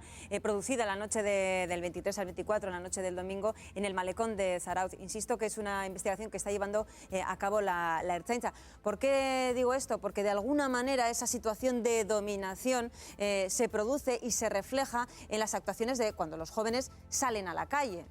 Pongo todas las comillas y desde luego que no lo circunscribo a este caso concreto del que vamos a conocer más datos enseguida. También esa educación en el exterior que tú comentabas, ¿no? Fuera de esas aulas, en la manera de relacionarse. El no es no. Miriam. Efectivamente, a mí me parece muy relevante lo que acabas de mencionar, Adela. Y además, diré más, aunque igual me adelanto un poco con el caso que vamos a mencionar después, con el caso de la Faje. Pero lo que hay que ver es que cuando una mujer, por ejemplo, no es este caso de la chica de Zarautz, pero sí que es verdad que cuando se ve a una mujer que está con un hombre, que de alguna manera pues está besando con él o lo que sea, y luego se produce una agresión, la gente siempre tiende a decir, bueno, pues no haberle levantado ninguna expectativa a esa persona. ¿Por qué te has ido con él? Parece que se está promoviendo de alguna manera desde la sociedad esos mensajes que son atenuantes hacia la conducta del hombre, cuando, como tú bien mencionabas, cuando se dice que no, es que no. En este caso ha sido muy distinto porque la chica debe ser que estaba yendo al baño y le ha entrado por detrás. Sí. Desconocemos además todos los detalles, insisto que vamos a tener una conexión con el Ayuntamiento de Zarautz para que nos dé lo que buenamente puedan ofrecernos de esa investigación de la Ertzaintza. Efectivamente. De todas formas, no es la primera vez que se produciría una agresión, además, en los baños públicos o incluso en baños privados de discotecas o de algún tipo de establecimiento de ocio. Y en ese sentido, hombre, no sé que cuesta dinero, pero yo creo que algo hay que hacer cuando estamos viendo que sistemáticamente se aprovechan pues, las entradas de las chicas en el servicio para que entre uno detrás, para que le intente abrir la puerta de alguna manera y ahí consumar cualquier tipo de agresión. Yo creo que algo que no son hechos aislados. No, es que son varios, ya hemos visto. El año pasado también vimos varios casos, ¿no? En discotecas, etcétera, que parece que siempre se repite el mismo patrón. La chica se aleja de sus amigas y de sus amigos, se dirige al baño, alguno por ahí que la ha visto, se mete por detrás y pasa lo que pasa. Y nadie ve nada. Que puede haber miles de porteros en la entrada de la discoteca, pero luego nadie controlando dentro, Alberto. No, yo la descripción es que creo que estamos básicamente de acuerdo, incluso con las medidas finales que planteaba al final Pablo, pues completamente de acuerdo. Claro que sí. El problema es que él mismo ha dicho algo que es una contradicción. Antes te parecía muy simplista cuando hablaba yo del núcleo familiar. Tú has caído en él, porque es que al final ese hermano que le pega, ese hermano que se impone, la ley no puede hacer nada en ese domicilio. Eso lo ve la madre o no lo ve. Y y el padre. Y el padre, por Dios. La conducta agresiva, o sea, las conductas agresivas, por lo general, no digo todas, se derivan de la falta de alternativa conductual para responder de otra manera. Y de aquellas personas que no son capaces de mantener una relación con alguien, solamente, por ejemplo, a través de la palabra, al final, ¿qué es lo que hacen? Agredir. ¿Quién es el agresor? El que más fuerza tiene. Pero Enrique, es que no es solo agresión. El tema es, sí, la agresión. Es que lo llevas todo el rato a agresión. Es que hay cosas gravísimas sin agresión. O sea, hasta el insultar. Pero no hace falta insultar. No, cuando hablamos de igualdad de género, no nos estamos refiriendo a agresión. Igualdad de género, Enrique, a mí me parece muy grave. Trasciende, ¿no?, al tema de la agresión. Sí, pero es que en este caso lo que estamos hablando sobre todo es de la cantidad de mujeres que salen o muertas o lesionadas. Es violencia de género. Es violencia. La violencia es mucho más que pegar a alguien. Bien, pero hoy ¿cuál es el dato que tenemos? No tenemos más que un dato objetivo. Tenemos un plan que se pone en marcha para evitar esas agresiones y para promover la igualdad de género. Estamos hablando de dos cosas que desde luego están vinculadas grandemente, ¿no? Pero trasciende el tema de la igualdad. Claro que trasciende. No, el tema de la igualdad, pero no es entre géneros, es entre personas. Es que estamos poniendo demasiado el foco en el tema de la igualdad entre hombres y mujeres. Claro, es que es la clave, es la raíz del problema. Es la raíz. No, a mí me sigue, yo lo he dicho antes, tenemos un problema con los menores, tenemos un problema con los ancianos, las ancianas, como me gusta decir ahora, hay más, y es hay un tema muy problemas preocupante. pero vamos a Es un centrarnos tema en muy eso. preocupante. Mientras no seamos capaces de enseñar a los menores ¿Pero tú te crees que por el leyes lo vamos a conseguir? respeto al otro, es decir, Claro, que el otro también pero tiene eso unos ¿dónde lo derechos, conseguimos? que me da igual que sea Pero que he mujer, dicho, en la foto que está, sea hombre. ¿dónde lo En la conseguimos? escuela no. Enrique, ¿dónde en lo la escuela conseguimos? solo no. En la escuela solo En la escuela no. solo Con las no. leyes solo no. No, Las es un tema personas somos nuestro. personas y tenemos que los Pero es adultos... mi obligación como claro. padre, Claro. enseñar a mis hijos que el otro, me da igual que sea blanco, que sea negro, que sea hombre, que sea mujer, Sí, se llama que igualdad, sea rico, sí. que sea pobre, es que tiene sus derechos. Claro. No soy quien ni para gritarle, ni para pegarle, ni para despreciarle, ni en público ni en privado. Y eso es algo que no somos capaces de entender. Y eso es lo realmente Igual eso se puede grave. plantear una vez superado el tema de la desigualdad de géneros. Es No, decir, una que vez no, que ya estamos que no, todos en el mismo Adela, nivel, que no, hablamos de que personas. no. Perdóname un segundito, me dicen que ya tenemos al teléfono a Eider Illarramendi, que es teniente alcalde de Zarautz. Arratsaldeon, muy buenas tardes. Eguerdion danai. Para hablar precisamente de esa denuncia que han puesto los familiares de esta joven por esa agresión sexual. ¿Nos podrías dar, Eider, algún dato más? ¿Sabemos algún dato más? No se puede dar nada. Eso ya está en manos de la Ertzaintza y lo que le hemos pedido nosotros sí como ayuntamiento es que agilice todo lo posible para que se inicie ya el comienzo del proceso judicial.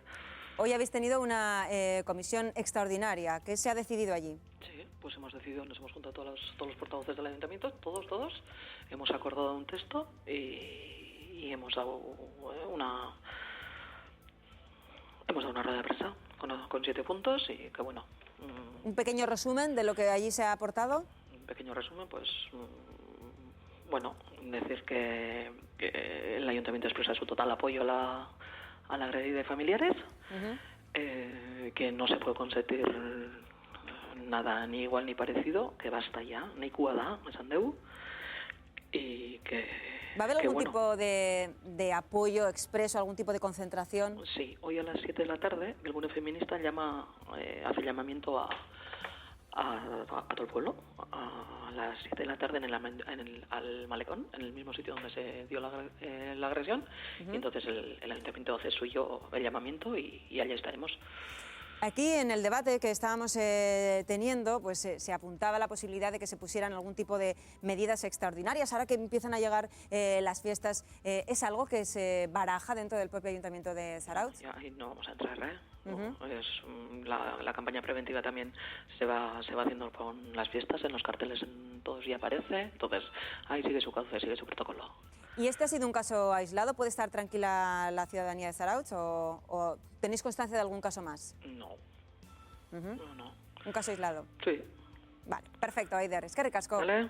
Agur, Bueno, teniente alcalde bien. de Zarautz, bueno, pues aportándonos lo que se ha comentado en esa rueda de prensa. Al final, el apoyo de la ciudadanía a estas personas, porque no olvidemos cuántos casos se habrán dado dentro de esos locales o fuera, y no sé si por miedo o por, bueno, lo voy a dejar pasar, no se denuncia. El saber que las víctimas están apoyadas, ¿no? Y que tienen ese derecho y casi ese deber de denunciarlo. Pablo. Lo que sería interesante saber si al menos va a haber una persona allí puesta, yo no digo ni que vaya ni con pistola ni con porra, pero al menos una persona allí sentada, pues que esté limpiando y que esté pendiente de los lavabos como medida, bueno, disuasoria, ¿no? Para que esto no se vuelva a repetir. En todo caso, me ha llamado la atención el planteamiento que hacía Enrique, porque ya está teorizado. Los colectivos feministas que le dan vueltas a todos estos temas ya lo tienen teorizado como el post-machismo, es decir, el machismo era la negación de esa agresión, que ya puede ser física o no física.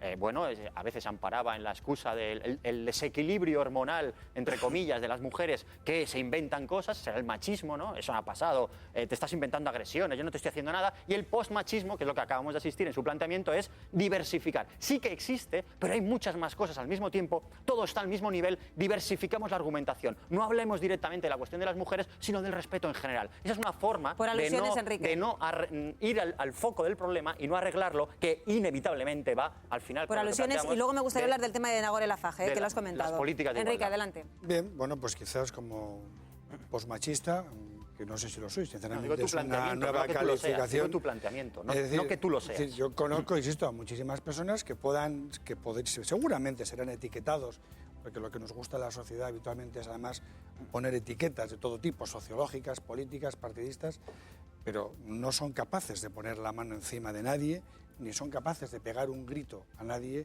de menospreciar a nadie, y eso creo que es lo más importante. Mientras no sigamos poniendo el foco en las personas y en los derechos de las personas, no vamos a avanzar nada. Mientras nos queramos centrar, por las razones que sean, que me parecen importantes, ¿no? Porque las mujeres siguen siendo, creo que eran 27, no sé si las he encontrado. 27 en el Estado. He acertado, ¿no? 27, sí. No, buena memoria. Poca inteligencia, pero mucha memoria. Entonces, es importante que también ataquemos estas cuestiones.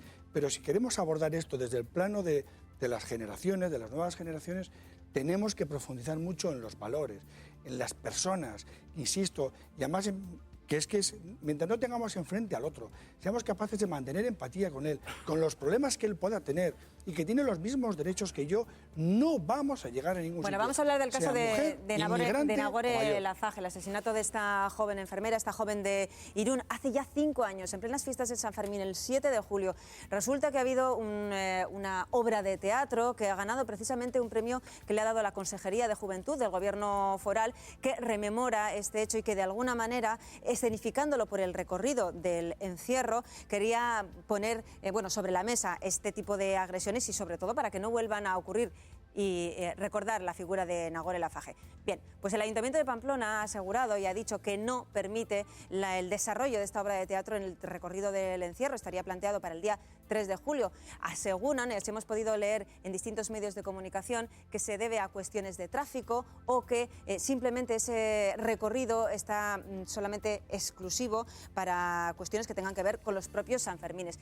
Y subrayo lo de poderlo leer en medios de comunicación porque nos hemos puesto en contacto con el Ayuntamiento de Iruña y de momento seguimos. Ahora mismo son las 13:44 de la tarde a la espera de que nos confirmen cuáles han sido las excusas para no llevarlo a cabo. ¿Cuál es vuestra valoración al respecto? Hay que tener en cuenta, y lo remarco, que esta obra de teatro fue premiada por el propio gobierno navarro, por el área de juventud. Adela, es que da igual que fuera una obra de teatro, y entiéndeme lo que quiero decir, que fuera un simple acto de colocar unas flores, que me da igual. Es que, primero, es mentira. Yo, sabéis que nací en Pamplona. Eres navarro, sí. Mi madre vive frente al ayuntamiento y controlo muy bien lo que se hace en el recorrido del encierro la semana anterior, Es mentira.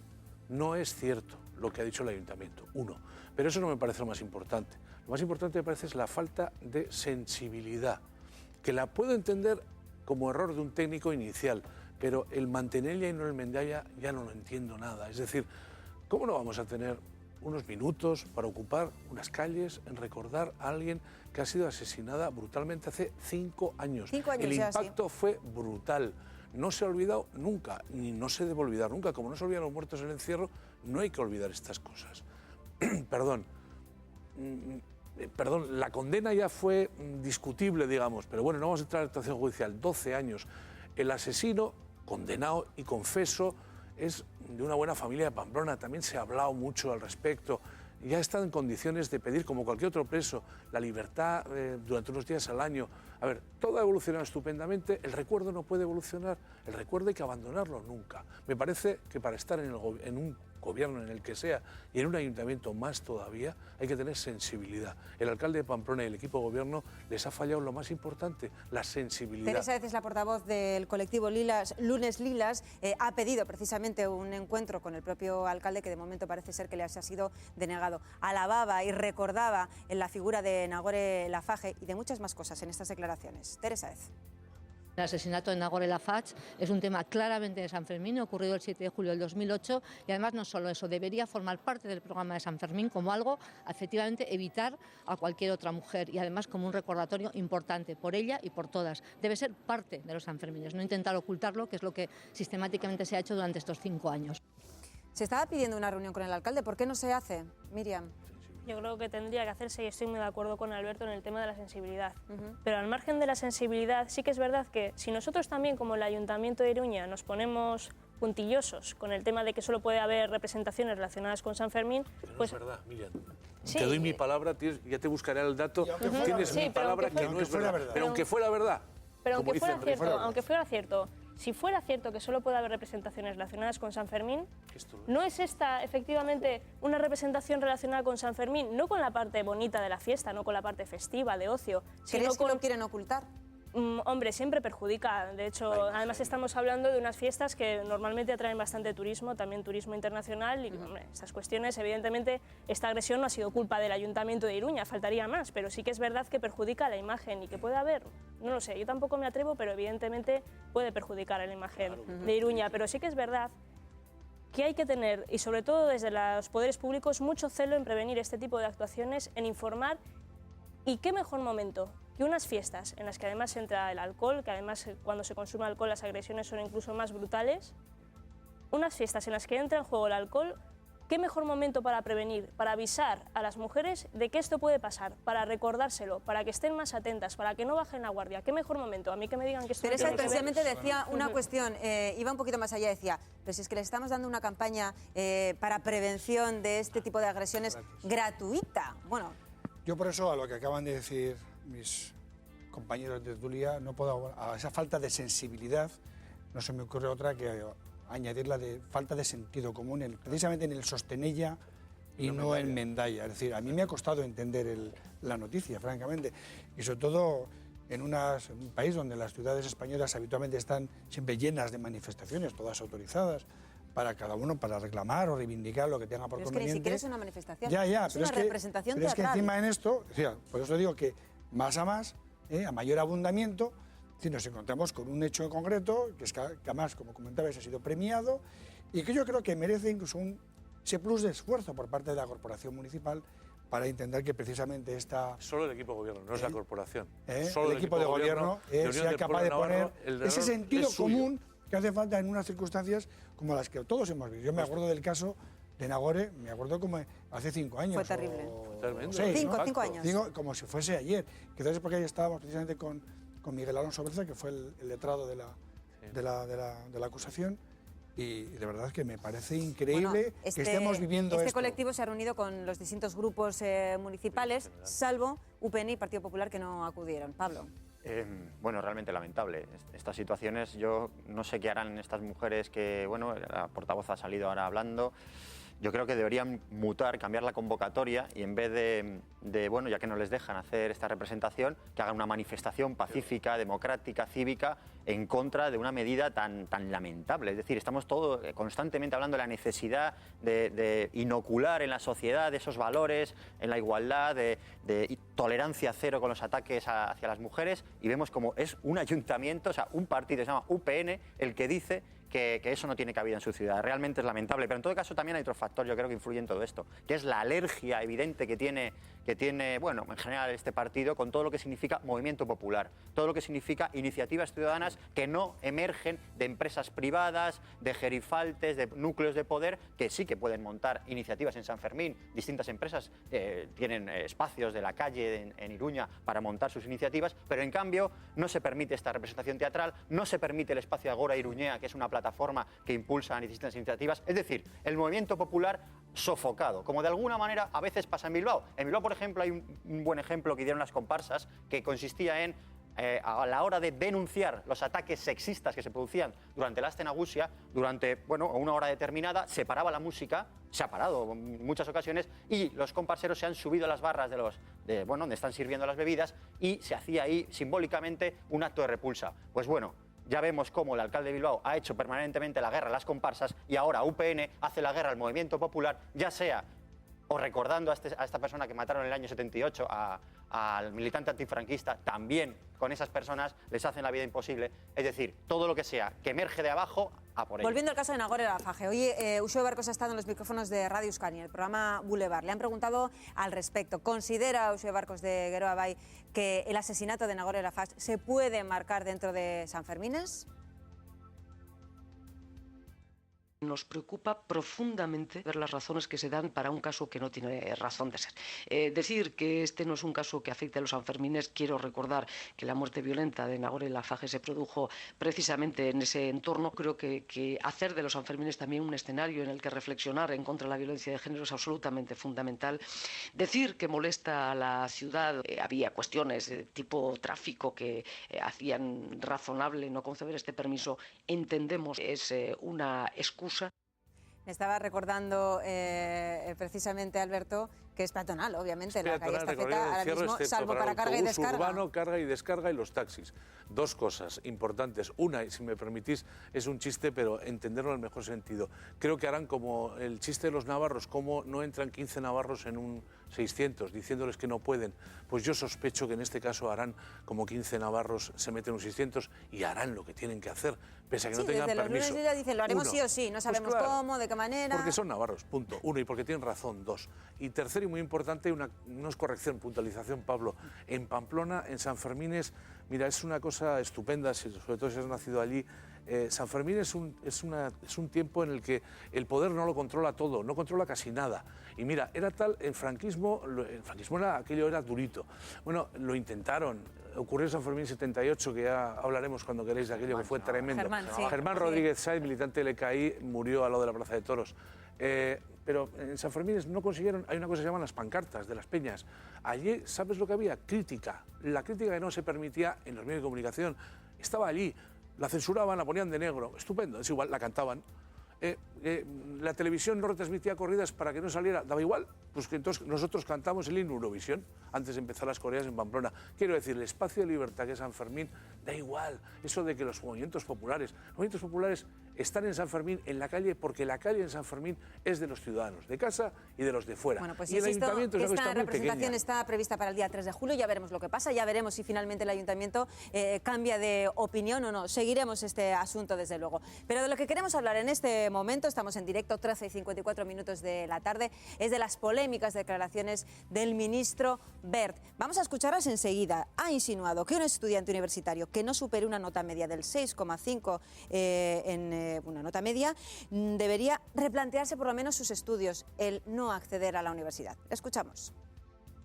En ese caso, yo creo que la pregunta que hay que hacer es, ¿está bien encaminado ese estudiante que no puede conseguir el 6,5? ¿O quizá tendría que estar estudiando otra cosa?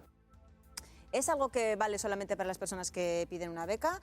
O, perdón, como se ha insinuado, debería ser el 6,5 la nota de corte para acceder, incluso para las personas que tienen ingresos. Ver, si quieres poner el 6,5, la nota de aprobado en 6,5, yo que la pongan. No tengo nada que objetar, para que sea con carácter general. Las becas están para equilibrar desequilibrios económicos, no para otra cosa. Y hay que poner unos mínimos. Hombre, claro, a alguien que suspende todo y que no va a clase, pues se le quita la beca. Por Dios, claro que sí.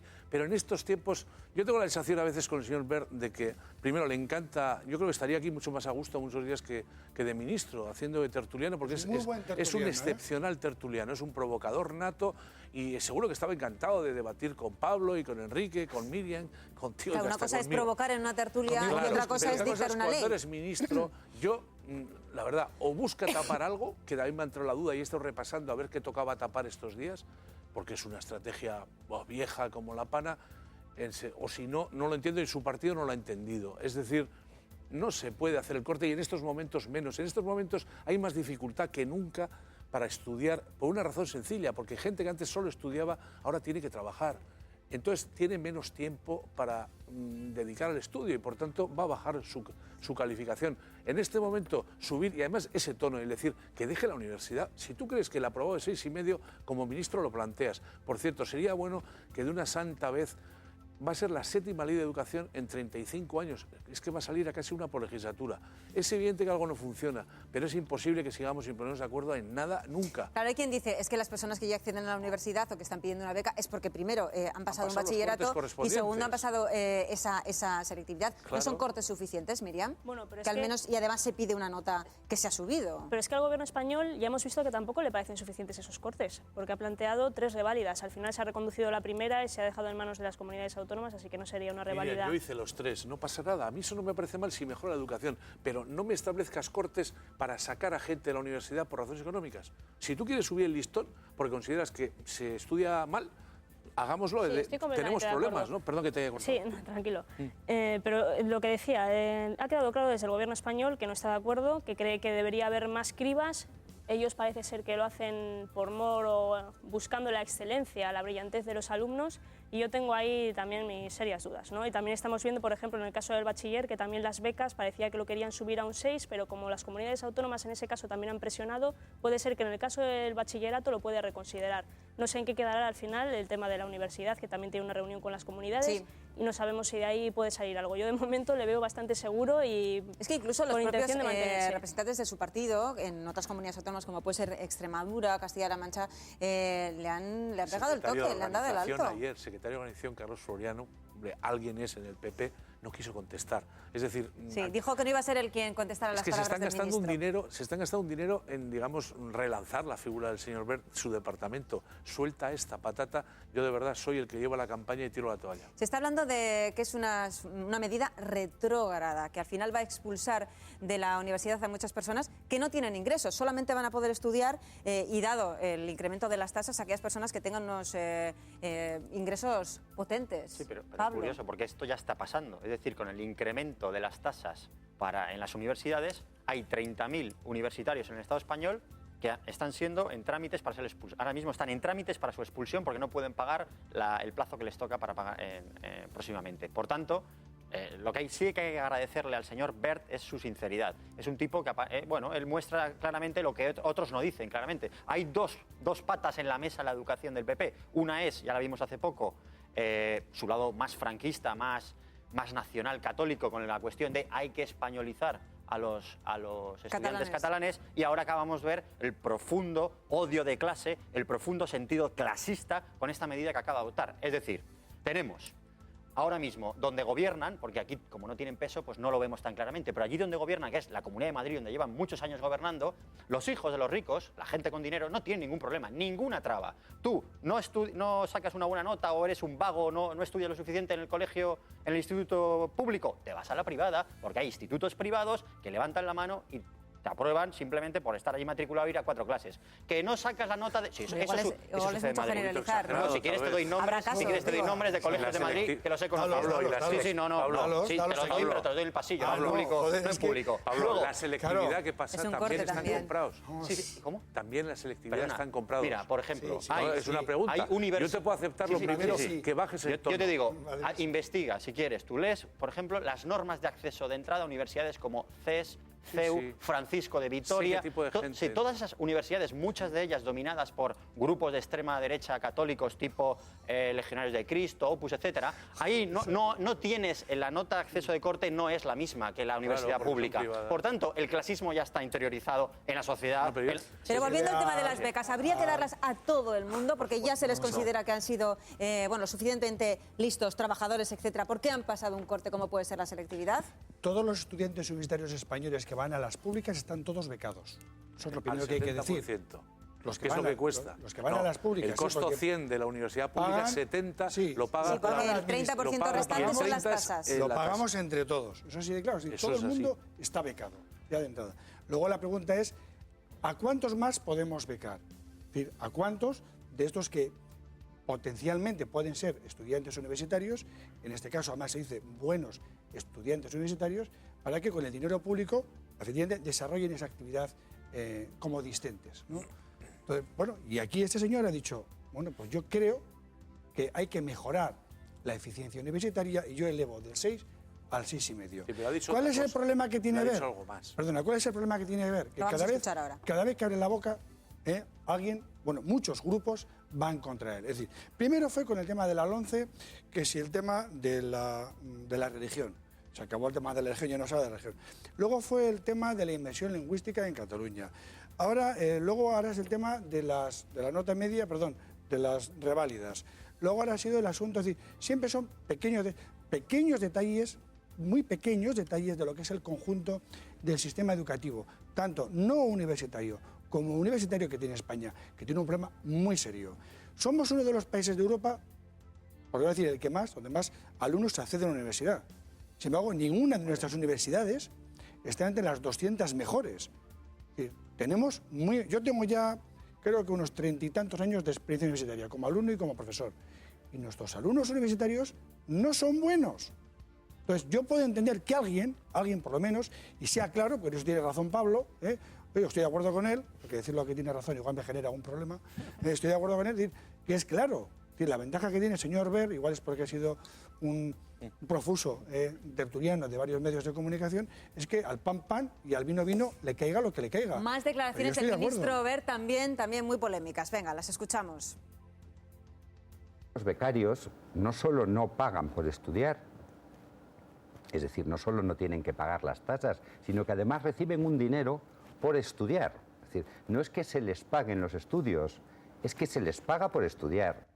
Ese es el trabajo de los estudiantes, es decir, si no haces bien tu trabajo, no te pagamos. ¿Cuánta gente habrá que esté estudiando, esforzándose, que no llegue a unos niveles? Y no olvidando otra cuestión, que no solamente está la nota académica para acceder a esas becas, también está la renta y luego también se va a tener en cuenta el dinero que hay en general, es decir, qué partidas se están recortando y cuáles no a la hora de conceder esas becas. Pero lo más llamativo es que todo este tema que estamos comentando al señor Wert y su familia política, toda la gente de su clase social, nunca le ha afectado. Eso de las becas, ellos lo han visto como algo lejano. Es decir, ahora las redes sociales, que son un instrumento comunicativo maravilloso, se está difundiendo, Facebook, Twitter, etcétera, el historial académico del señor Aznar y el historial académico del señor Rajoy. Es que ninguno de los dos llegaba al 6,5. Es que eran mediocres, eran estudiantes lamentables. Es decir, ellos han llegado donde han llegado porque tenían a papá y a mamá que les pagaban el dinero.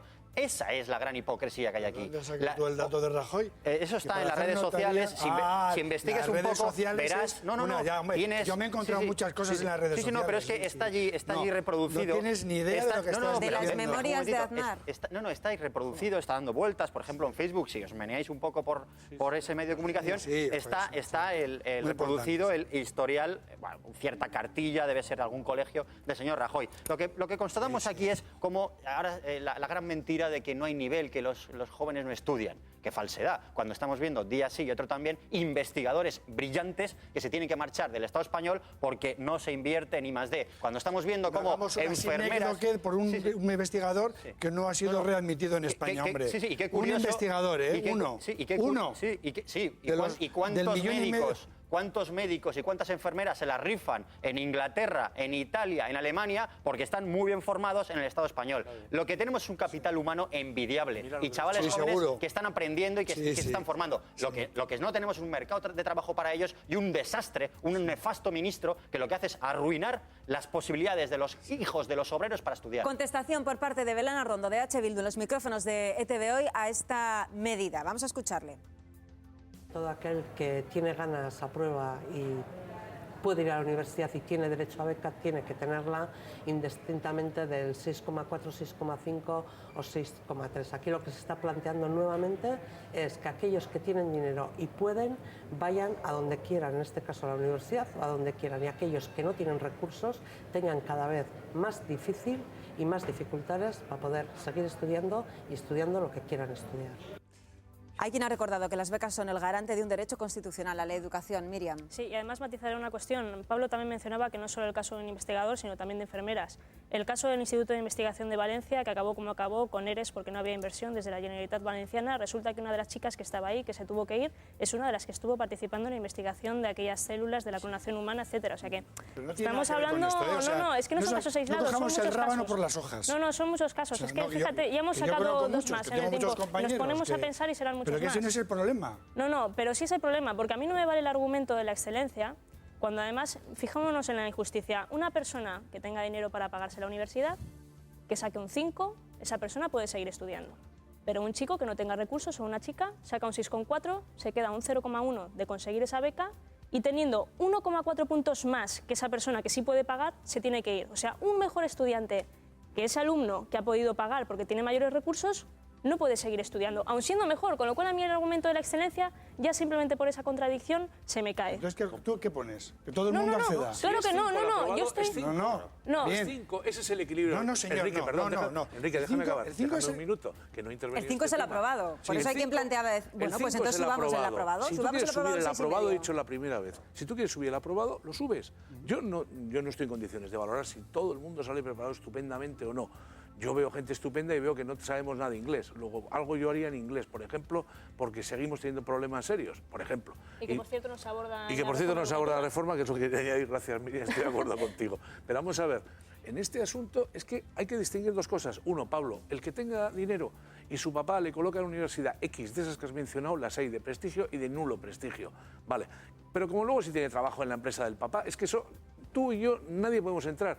En la privada, lo que ellos quieran, siempre y cuando pasen el corte de la selectividad y de las reválidas previas, que yo de entrada no me opongo y que yo no creo que todo el sistema esté podrido para que el niño tonto de papá pase todos los cortes. Acepto que en ciertos colegios bajan el nivel. Yo lo he conocido de joven en Pamplona y no habrá cambiado, supongo, en Bilbao, ni en Donosti, ni en Cizurquil.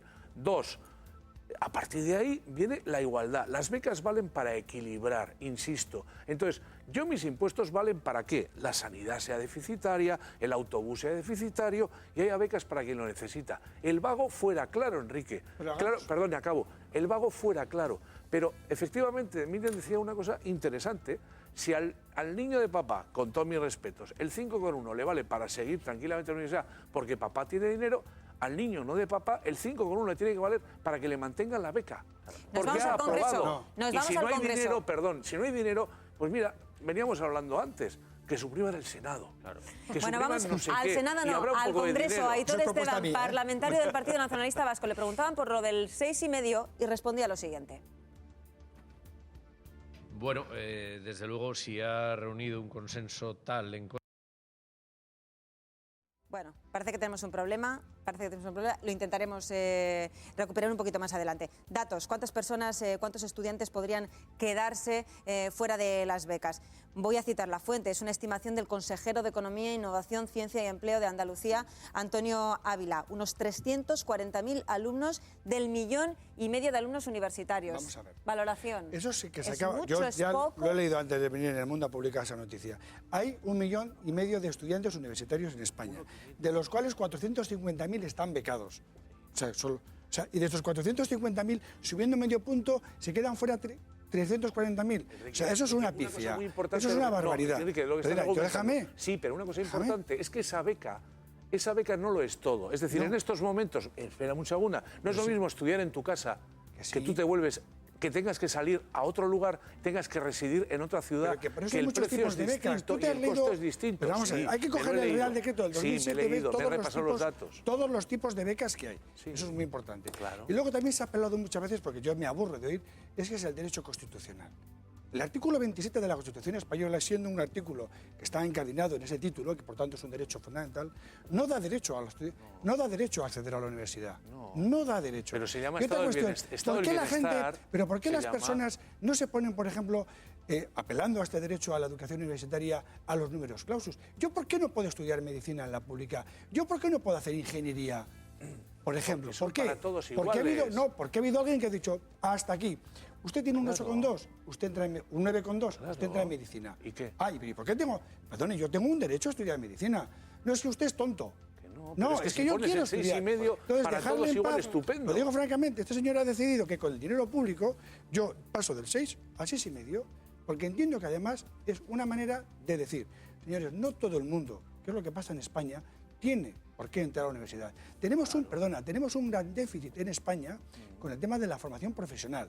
Entonces, ya va siendo hora de que muchos estudiantes los jóvenes y los padres, ¿no? Bien, pero hace falta también orientar en estas cosas. Claro que sí. Y una de las maneras es subiendo a 6,5. A ver, son las 2:10 de la tarde, de un día que algunos van a calificar como histórico. Estamos en el 25 de junio. ¿Por qué lo digo? Porque vamos a ver ahora mismo, en una pequeña ventanita, un hecho, insisto, además de histórico, igual nostálgico.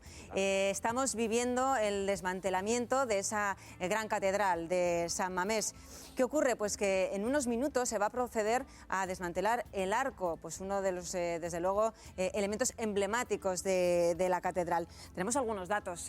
Sabéis que, por ejemplo, este arco fue instalado en el año 1953. Bueno, pues es una cuestión que hoy, ahora mismo, va a comenzar a desmantelarse, va a producirse en los próximos minutos. Y quiero recordaros que, aparte, aquí lo estamos viendo en esta pequeña ventanita, lo vais a poder seguir en directo desde la página eitv.com. Hay una cámara instalada que va a seguir muy de cerca todo ese proceso. ya ahí os voy a recordar que el proceso de desmantelamiento, de derribo del antiguo campo, bueno, pues sigue a buen ritmo, que por ejemplo de la tribuna principal ya solamente queda la base y hay muchísimas personas que se están acercando, bueno, pues a recoger esos momentos históricos con sus cámaras de fotos. Incluso hay quien ha llegado a picar algunos de la fachada, del exterior de San Mamés para llevárselo a su casa como un recuerdo. Vamos a tener aquí esta ventanita, la vamos a ir siguiendo. En cualquier caso, deciros que desde la página de itv.com la vais a poder seguir en directo. Sabemos que es algo que a muchas personas pues les toca, les llega la fibra y por eso hemos querido recuperarlo y ofreceroslo en directo. Pero de momento seguimos aquí hablando de la ley Wert y de cómo afectaría esto o esta ley o esa nota de este corte de la nota en Euskadi. Muy breve, porque quiero hablar con mi compañero Roberto Almao delante. Yo estoy en contra de las becas. Yo mi primera carrera en la pública, la segunda, pero la primera la estudié con beca. O sea, yo estoy orgulloso. Yo procedo de una familia humilde y yo tuve que estudiar con beca. O sea, por eso yo estoy a favor de las becas y creo que muchas personas ya se la merecen. Yo estoy a y hay que favor de apostar que por suban ello. la dotación para becas, especialmente en tiempos de dificultad como el actual, y eliminen otro tipo de gastos. Enrique, es nuestra diferencia.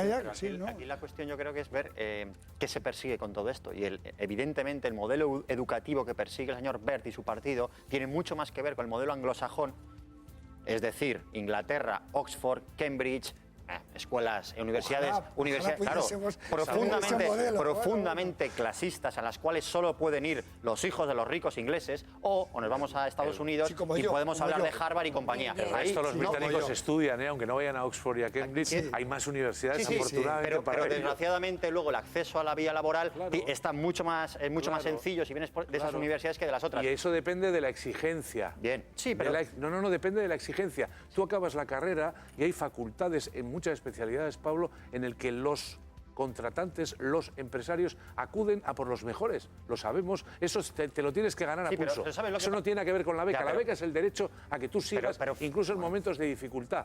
Y que un 6,3 porque tienes que trabajar y estudiar solo a las 2 de la madrugada no te retire. Pero vamos a ver, todos sabemos, repasando un poco la historia, que durante el franquismo los hijos de los obreros prácticamente no podían ir a la universidad. Y eso es, yo fui a la universidad. Pues tú el único, muy bien. Yo soy hijo de obrero y fui con beca. Eres divino, estupendo, pero lo que hay... es que no. Está hablando de un ejemplo personal. Sí, de acuerdo. A ti te vale lo que ponen en el Twitter y en el Facebook. Pero bueno, y lo que te cuento yo... Bueno, vamos a centrarnos, por favor. Yo lo que estoy planteando es que, en general, para los hijos, excepto para Enrique y alguno más, los hijos de los obreros tenían muy difícil acceder a la universidad. Siempre se les derivaba a las cuestiones, pues eso, oficio, tema manual, etcétera. Artes y oficios, Claro, y fue una lucha social enorme de muchos años, de mucha gente en la comunidad educativa para conseguir eso. Grandes universidades públicas, la Complutense, la Autónoma, la Universidad del País Vasco, en Cataluña, para...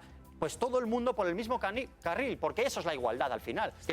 Bueno, atención porque tenemos una última hora que nos llega precisamente desde Madrid. Antes lo hemos comentado, el propio ministro Wert se reunía con los rectores en ese consejo. Pues bien, a la salida ha dicho que lo está reconsiderando. El gran error de Wert. Que lo va a repensar. No sabemos hasta qué punto hará, no sabemos si es Floriano o no, o si va a bajar esa nota, no lo sabemos, porque también hay que recordar que también hizo lo mismo con el acceso a las becas para las enseñanzas no universitarias. Ya veremos en qué queda todo esto. Toda esta cuestión nos ha hecho plantearnos cómo tenemos el sistema de becas aquí en Euskadi. Somos la única comunidad autónoma que somos autónomos, valga la redundancia, en este sentido, y es el propio Ejecutivo vasco el que las ofrece. ¿Cómo está aquí el tema? El resumen, como siempre, Roberto Almao, adelante. Hola de nuevo, Adela. En primer lugar, hay que recordar que el anterior gobierno vasco ya endureció las condiciones para acceder a una beca el año pasado. Desde el año pasado había que tener un 10% más de los créditos aprobados y para acceder a la subvención de un máster, un 6,5 en lugar de un 6. Pese a esto, las condiciones de Euskadi son mucho más ventajosas que las del resto del Estado y no digamos ya de las que está proponiendo el ministro Wert en la reforma. Ahora, ¿qué propone Wert para acceder a las becas? Un 6,5 de nota media para el acceso a la universidad. Para conseguir una beca cuando accedes a la universidad aquí en Euskadi, sin embargo, basta con tener un 5.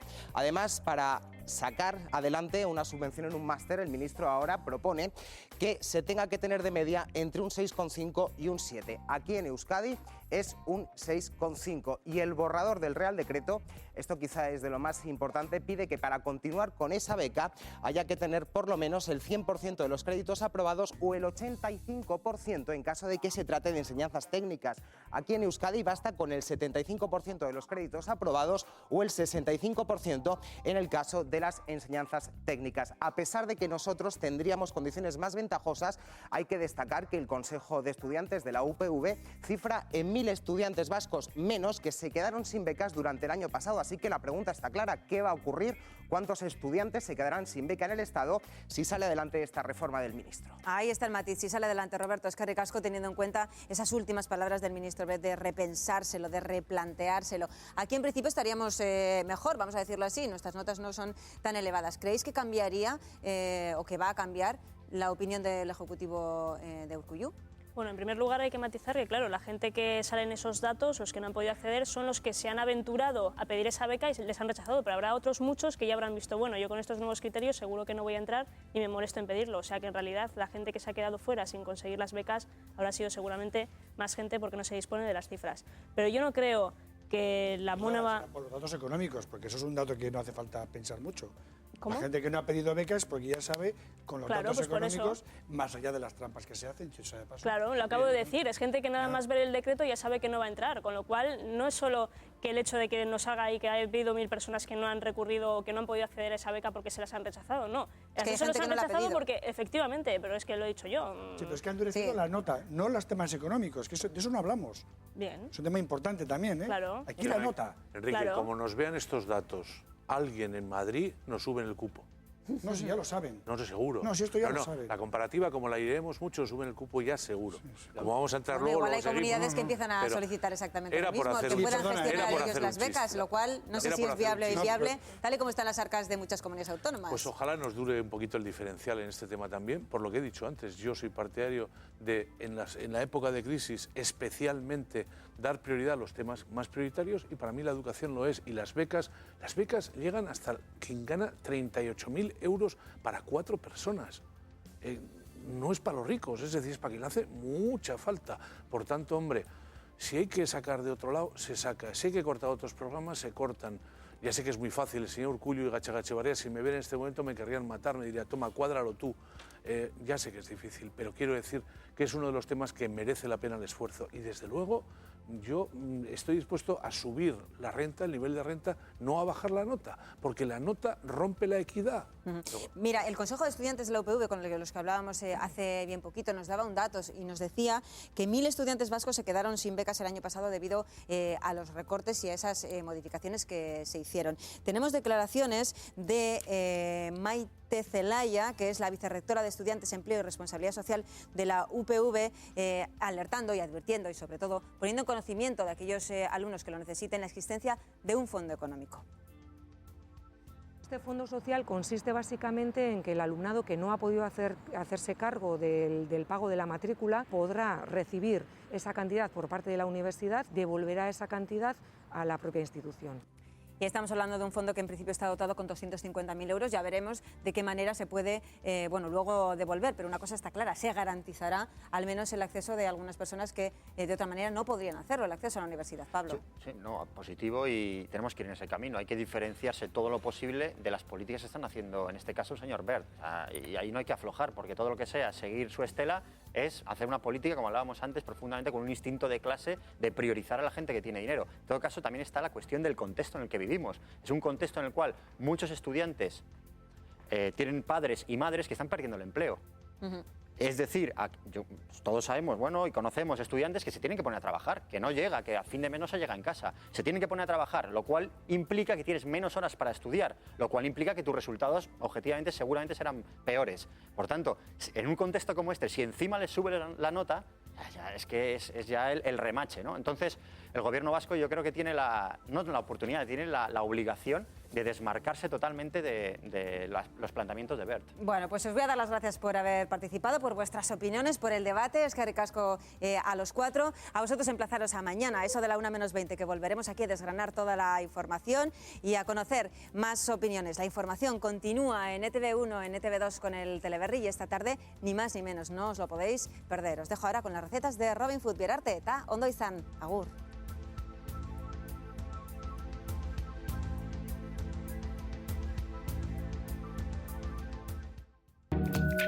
Thank you.